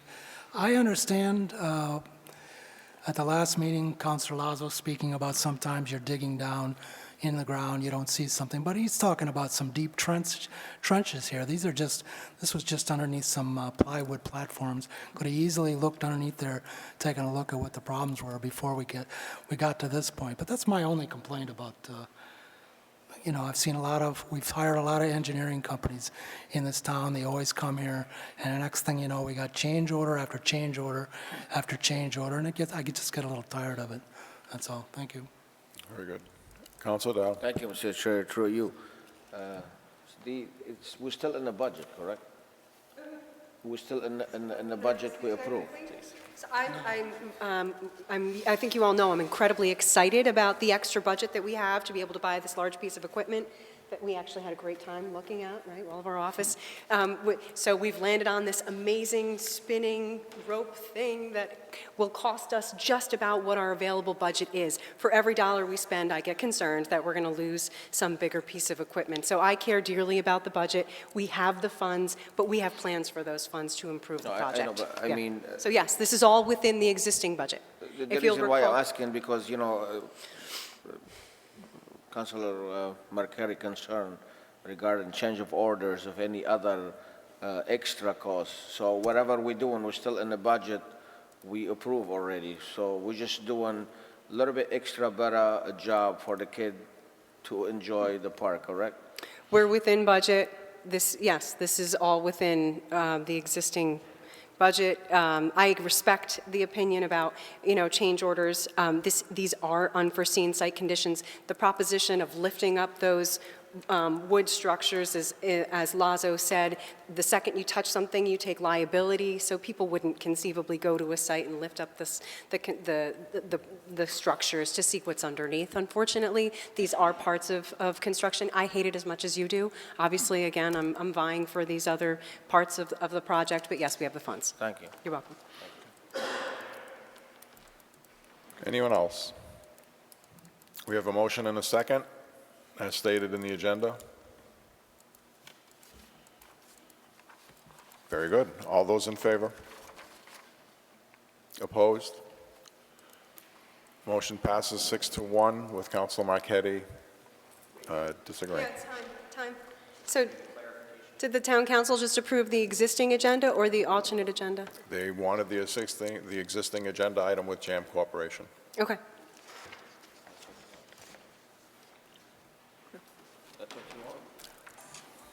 Item number 25, vote to approve police department transfer request for $7,555 from account number.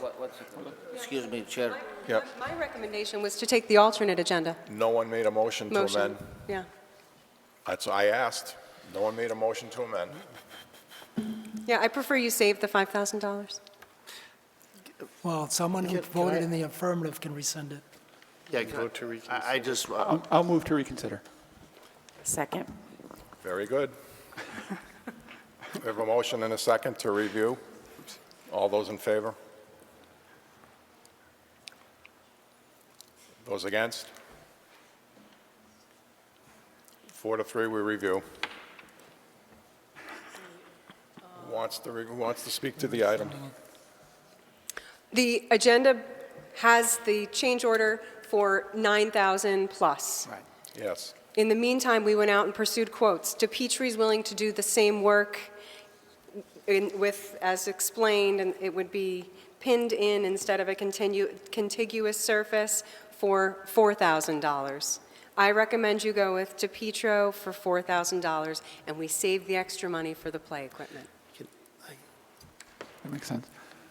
If I can ask a question. Councilor Adams. thank you, Mr. Chair. I normally would agree with that. Professionally, I cannot tonight.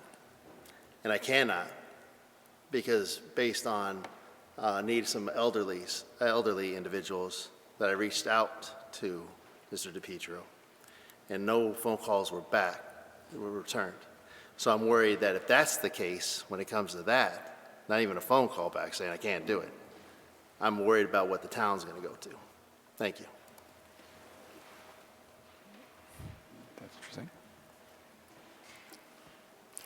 Ms. Dean. I just want to speak highly about Alan DePietro. According to Phil Harding, he does all of our sidewalk work and is highly recommended. I think the word was he's a godsend. Quick question. Council Steves. So do you see any potential safety risks with the fact that it isn't a contiguous surface? I would defer. Huh? No. Okay.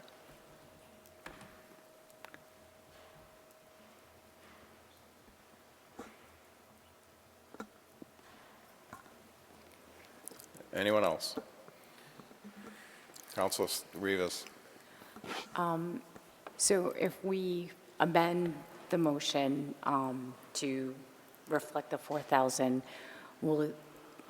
if something else comes up, we'll have to come back and ask for a different amount of money or a change order again? Okay. Thank you. Let the record note that it's a shaking of the head, yes. Okay, we had a motion to reconsider. That motion passed. It did. That's what we're doing. Right, We're okay, reconsidering. so we're reconsidering, right. So you're not. Right. Consider to vote on the Contra de Petro Summit No or one's the made, existing one?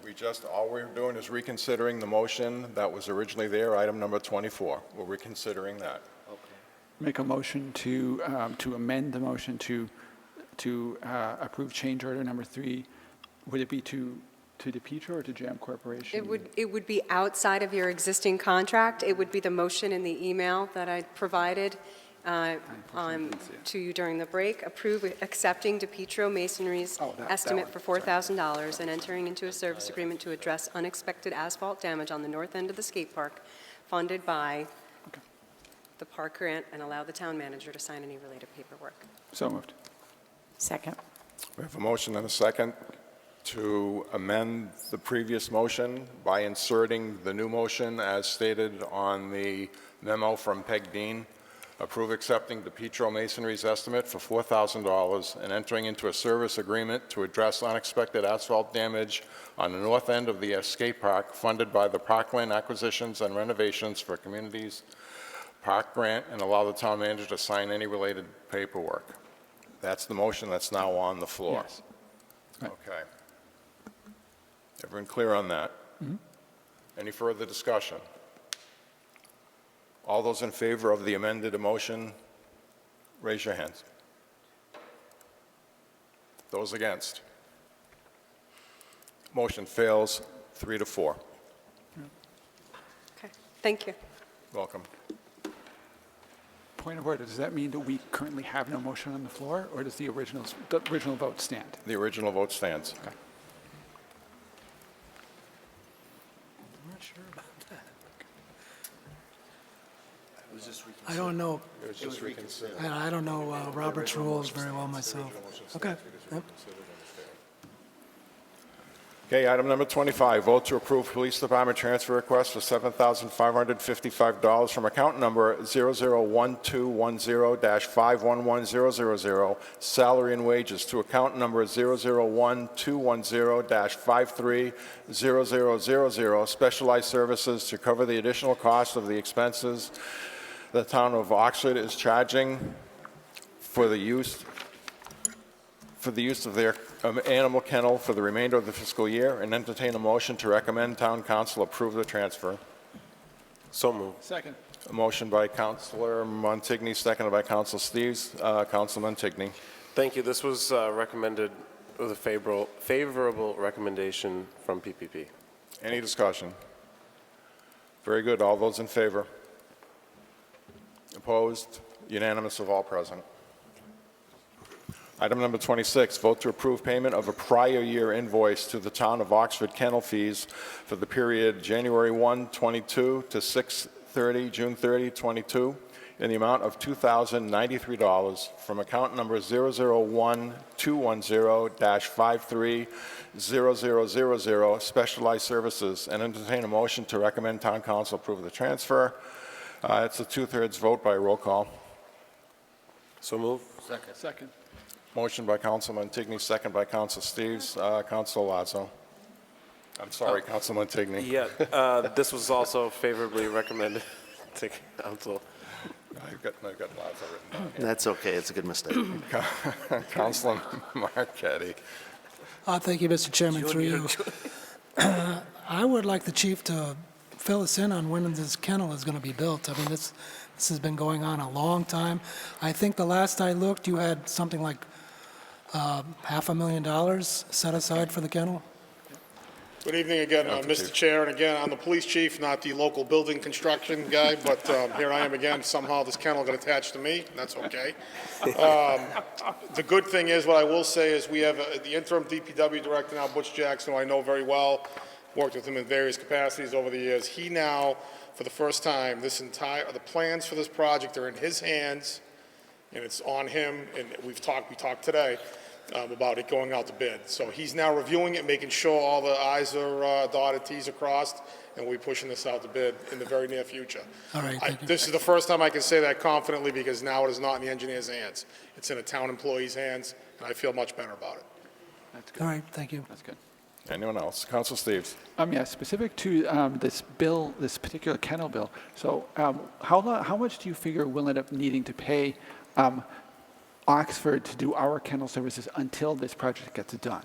A lot. The short answer, but the longer version of that would be, we've been using their kennel for several years. I know we have. Most of the councils have heard me say, unfortunately, we have more animals in that kennel than the town of Oxford does. I know. And they've been very gracious to actually host us for free for several years.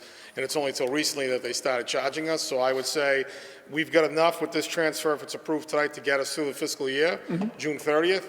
And what I'll do during the budget season is, in January, February, whenever we sit, we'll talk with the construction officials, see how long it's going to take, what the expected project number is. So a more firm answer for you would be $500 a month for maybe another year or so, 2 years. I'm not sure, but as it progresses, I'll be able to get you narrow that number down a little bit better, more accurate. Does that depend on how many animals we have there, I assume?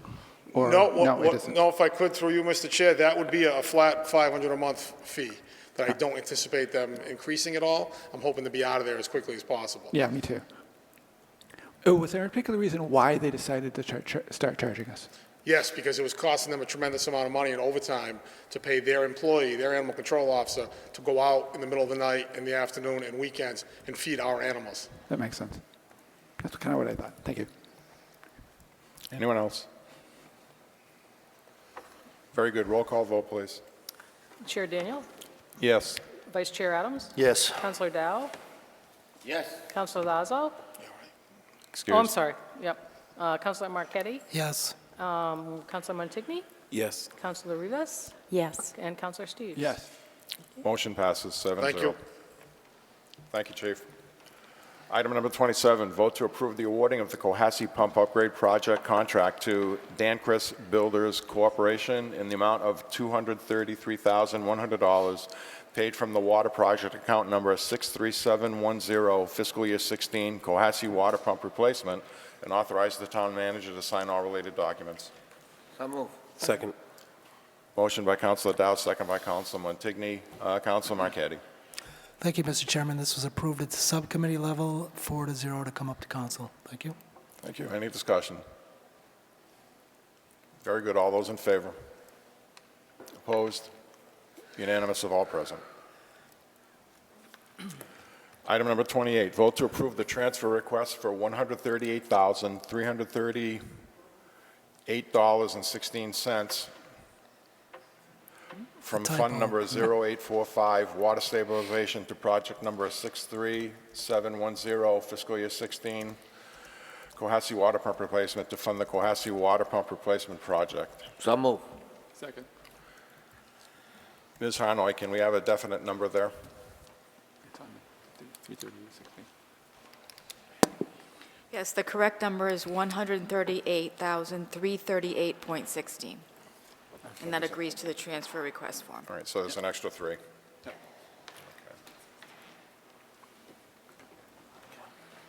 Can I have a motion to amend that amount to the proper amount That's as what stated? you read. I'm sorry? That is what you read. Okay, So that's the amount we're working with. very good. Any discussion? The DPW subcommittee approved sending this up to the council with a 4-0 vote. The only thing that I would ask is that some of these, something like this is going back to FY16, and I'd like to see us clean some of those accounts out.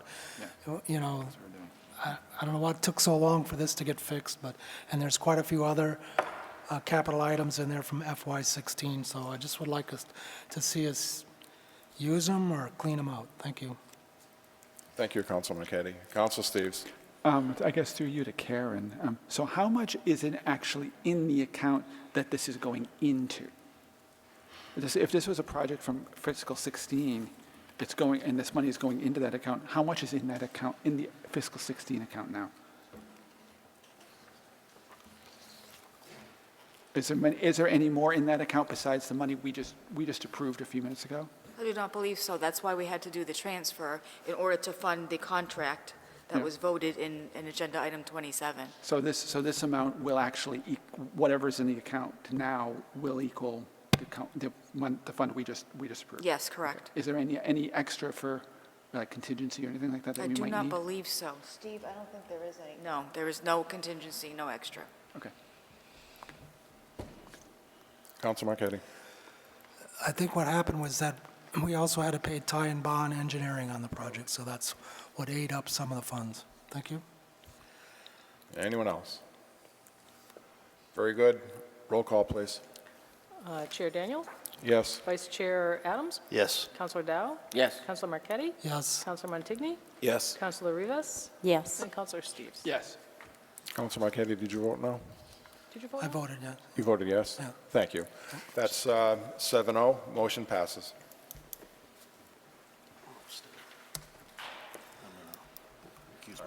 Very good. Item number 29, vote to approve the contract bid of $48,500 from Babe Lawn Care Incorporated for the World War Memorial Park repairs, phased approach funded by the Department of Veterans Service Grant, accepted by the Town Council on September 12, 2022, in the amount of $50,000, and So moved. authorize the town manager to sign all related documents. Motion by Councilor Dow, second by Councilor Steves. Any discussion? Mr. Manager. If I may, Mr. Chairman, through you to the council, this in part is being funded by the monies that were provided by the legislature recently. We received grant monies coming in. We did this, we sent it out to bid the other week for solicitation of quotes. We anticipated this would be less than $50,000. We had several right around this price range, but Babe's Lawn Care was the lowest. The architect and I reviewed these, and he was familiar. We had some references and checked out, and he was familiar with the work on this particular one, so that is how we came to this determination. Thank you. Councilor Steves. I just want to clarify, when it talks about World War Memorial Park repairs, and this is a lawn care company, what exactly are you expecting them to do for the park?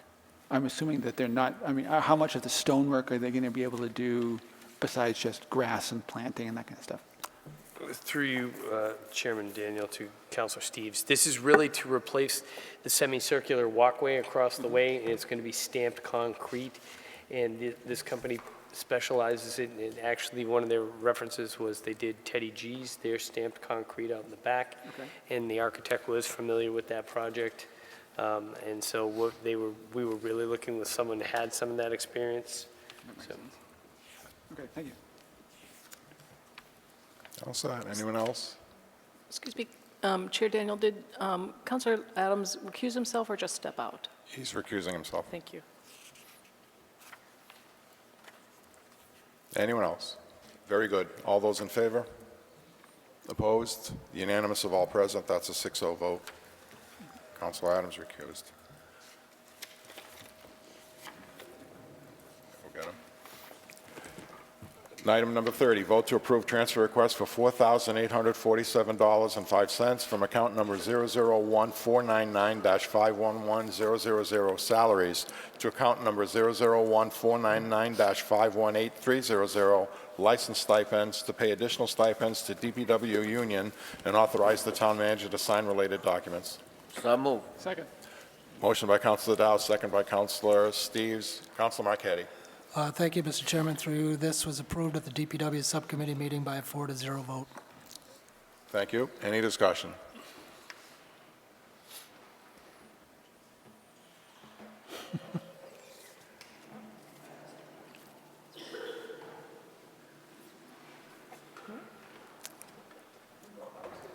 Okay. Very good. 1 second delay.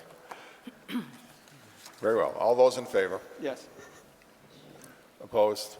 Unanimous of all present. Item number 31, vote to approve fire department transfer request for $7,000 from account number 001-220-585600 safety equipment to account number 001-220-530000 specialized services costs for IT services, including the installation of a new server, and authorize the town manager to sign related documents. So move. Second. Motion by Councilor Montigny, second by Councilor Dow. Councilor Marquetti. I'm sorry, Councilor Montigny. Thank you. This was voted with a favorable recommendation to council.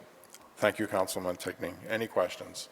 Councilor Steves. Yeah, I just want to clarify, is the fire department IT services being handled by our town's general IT director, or are they handled independently?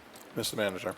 So our new IT director only came on board within less than the last 2 months. So we're in the process, we had a meeting the other day to start looking at transferring responsibilities from the police and fire who have had separate IT. So we're starting that process. So this is still part of the legacy that we had before. Okay. Any further questions? Very good. All those in favor? Opposed? Unanimous of all present. Item number 32, vote to approve fire department transfer request for $2,500 from account number 001-220-585600 safety equipment to account number 001-220-542200 data processing supplies to cover costs for required equipment of new server and associated equipment, and authorize the town manager to sign related documents. So move. Second. Motion by Councilor Dow, second by Councilor Steves. Councilor Montigny. Thank you. This was also voted with a favorable recommendation to council. Very good. Discussion. All those in favor? Opposed? Unanimous of all present. Item number 33, vote to approve fire department transfer request for $1,450 from account number 001-220-585600 safety equipment to account number 001-220-524200 data processing to cover the additional cost for data processing annual agreements with Central Square, TriTech, and Locality Media First Due, and authorize town manager to sign related documents. So move. Second. Motion by Councilor Dow, second by Councilor Montigny. Councilor Montigny. Thank you. This was also voted with favorable recommendation to council. Thank you, Councilor Montigny. Any questions? All those in favor? Opposed? Unanimous of all present. Item number 34, vote to approve fire department transfer request for $11,500 from account number 001-220-511000 salaries to account number 001-220-534600 recruitment to cover costs for medical and psychological exams as part of the recruitment process for the remainder of fiscal year 23, and authorize the town manager to sign related documents. So move. Second. Motion by Councilor Dow, second by Councilor Montigny. Councilor Montigny. And this one was also voted favorably to recommend to council. Thank you very much. Any discussion? Councilor Steves. Yeah, just a quick question. I'm just curious, so is this money going to fund the medical and psychological exams for the firefighters we just hired, or for the next round of hires if we need to? Mr. Chair, through you to answer the question, this account is actually a new account for us, so we will actually start paying for our employees to get physicals and the psychological testing. So it's going to take care of the ones we have coming up, and hopefully we can put a couple more call department members on. If not, we'll be coming back to the council to put a little bit more money into it. I think this is going to be an ongoing thing in our budgets from now on. How have we been handling those exams in the past? The town has, through the town manager's office, has been paying through their own account through the town manager's office. Oh, okay. Thank you. Any further discussion? Very well. All those in favor? Opposed? Unanimous of all present. Item number 35, vote to approve the Department of Public Works request to declare surplus on the following items and authorize the auction or disposal: a 9-foot universal utility body, a front bumper for a 90s Ford, 2 9-foot Duraliners, a 70-inch toolbox. So moved. Second. Motion by Councilor Dow, second by Councilor Montigny. Councilor Marquetti. Thank you, Mr. Chairman. This was approved at the subcommittee meeting by a 4-0 vote. Thank you. Thank you. Any discussion? All those in favor? Opposed? Unanimous of all present.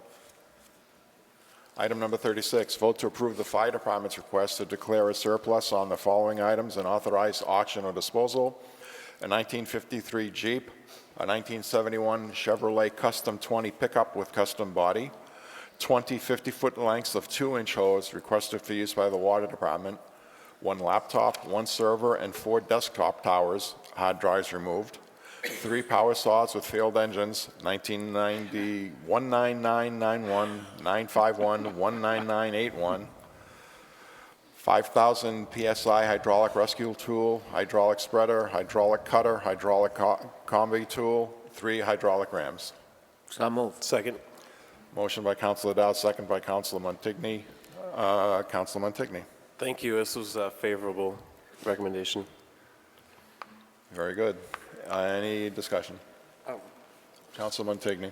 Thank you. Through you to maybe the manager, are we allowed to bid on these ourselves when they become auctioned off to the public if we vote yes on this tonight as town councilors? I'm just saying I might be interested in the computer. I think you might have to file some type of non-collusion notice, or just we could have anybody check. Because I was thinking about that. I have a family member who likes old vehicles and might be interested in one sure. and so I would have to figure out how that, but I think typically there has to be a non-collusion form signed by anybody, said that they didn't collude with anybody within the municipal organization, and I can look into that for you. Okay. Thanks. So, like, should I abstain? No. Okay. I don't think there's anything at this stage. It's when we go to auction. Okay. And if it's easier, I think, too, if we don't do an internal auction, if we have a third party or somebody, in the case of maybe the 53 Jeep, that might be more of a specialized item. Somebody, we might get somebody different. And so it would be, I think, easier for someone to bid on it than if the town conducted its own auction. Then we would have a few more issues. So for some of those specialty items, maybe we want to get a third party in case there's people interested in it. Well, just to clarify, I'm not really interested, but I was going to take a look at it afterwards. So, but thank you for the information.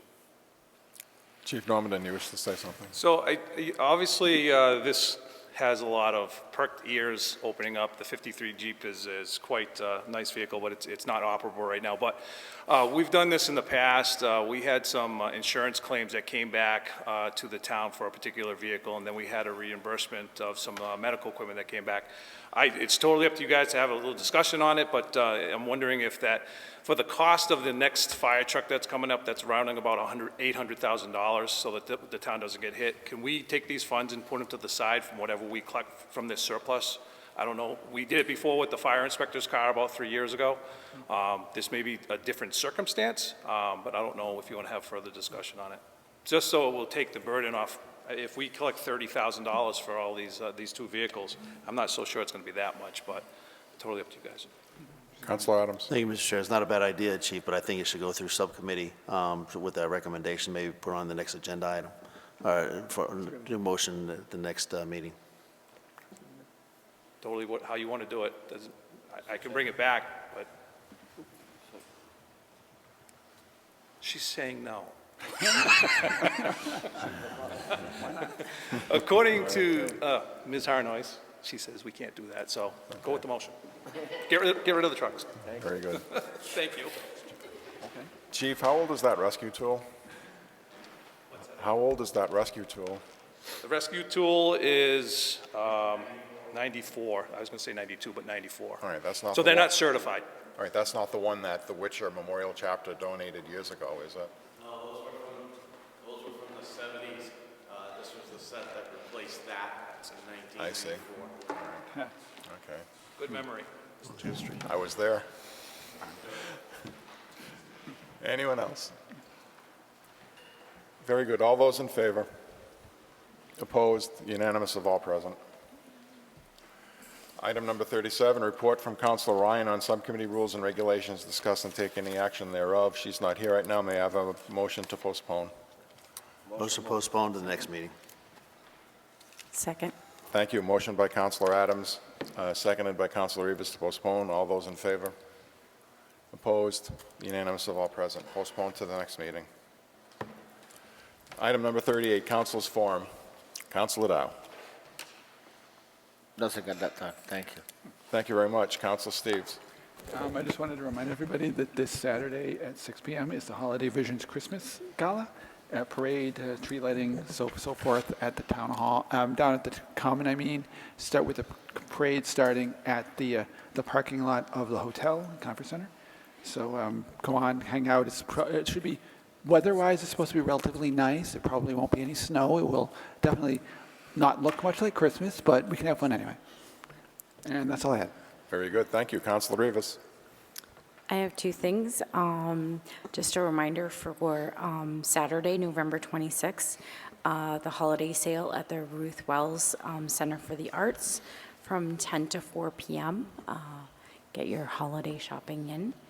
And there's also Santa fly-in at the municipal airport from 10:30 to 11:30 a.m. Santa will be there to meet residents and our kids, so come meet Santa at the airport. That's all I have. Thank you very much. Councilor Montigny. Thank you very much. I attended the Veterans Day ceremony, and that was awesome. Councilor Adams always does a great job. It was great to see lots of people there. I didn't want to steal any of Councilor Marchetti's thunder, but there are some of the carpets have been done, and it's great to see that the great carpet supply shortage of 2022 is finally over. But thank you very much. All set. Very good. Councilor Marchetti. Thank you, Mr. Chairman. I have a couple of things. First of all, we did have a curbside committee meeting last week. It was our first meeting. We introduced to Irene Congdon, Mass DEP. She's a municipal assistant coordinator. We discussed doing a mailer to the town because, as Ms. Congdon explained to us, more than likely a lot of residents do not even know that curbside garbage collection will be ending in 2024. It surprises me, I guess maybe because we're such political animals up here. We think that everybody knows in town what's going on, but there's a lot of people that don't even know. So she recommended a mailer, so we are working on putting out a mailer to everyone in the community to let them know exactly what we're doing, what we're thinking about doing, how we're planning some sort of a pay-as-you-throw program or something to help offset the cost of curbside garbage collection. So just so if any residents are out there listening, we are discussing curbside. I also wanted to ask the town manager maybe a month ago, maybe a little longer, I did ask you for an update on Dresser Hill Road, the situation on that road. If you could give me any updates sometime this week or so, I would appreciate it. I did also attend the Veterans Day activity. I'd like to thank Councilor Adams and Veterans Agent Keith Roberts for organizing the event. It was very well attended. Southbridge Band was good. The student speaker, I didn't catch her name, but she was pretty good. And whoever sang the national anthem, she was really good. So I thought it was a well-attended and very nice Veterans Day activity. And as far as the carpets go, this is day 267 since the council voted to replace all the carpets at the town hall, including the town manager's office, the assessor's office, town clerk's office. The hallway is done, so I do appreciate that something has been done. But so that's 8 months and 25 days since we voted on that, so thank you very much. And that's all I have. Thank you. Mr. Manager. Just very briefly, as I indicated, we will get those others done, the other offices, as I understand, on the weekends. I did, the other day, speak to Mr. Harding about some of the ongoing drainage issues. We had 3 back in that time frame. He indicated that they've taken care of the hillside matter. They're working on Sunny Hill. We've already gone out and looked at that. They're supposed to put a liner in there.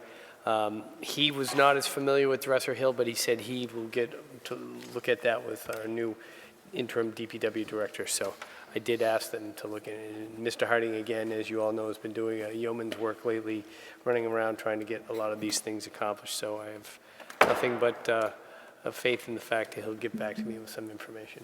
Thank you. Very good. Vice Chair Adams. Thank you, Mr. Chair, through you. Just wanted to let you know that I have not forgotten about the Family Health Center of Worcester, though because I didn't post on social media. It will be coming. We did have a good discussion the other day, but unfortunately, they're gone from Southbridge for right now, and we've got to move forward, which we have a meeting on Monday, the 28th, at 1:30 about that. With, I believe it's Senator Warren, and RMG is providing a brief on what they plan on doing to help out the community and the hospital. Also, I was going to say the holiday vision that's already been passed, but that goes at 6 and then 6:30. Please join us at the Common. We appreciate all the hard work that they are doing for that evening. I wish everybody a happy Thanksgiving. And I do want to thank all the counselors. The town manager spoke at the Veterans Day ceremony, and it was probably the most well-attended we've seen in a long time, especially it's stagnant, and it's at a park that we're about to start breaking ground on and finishing everything up over there.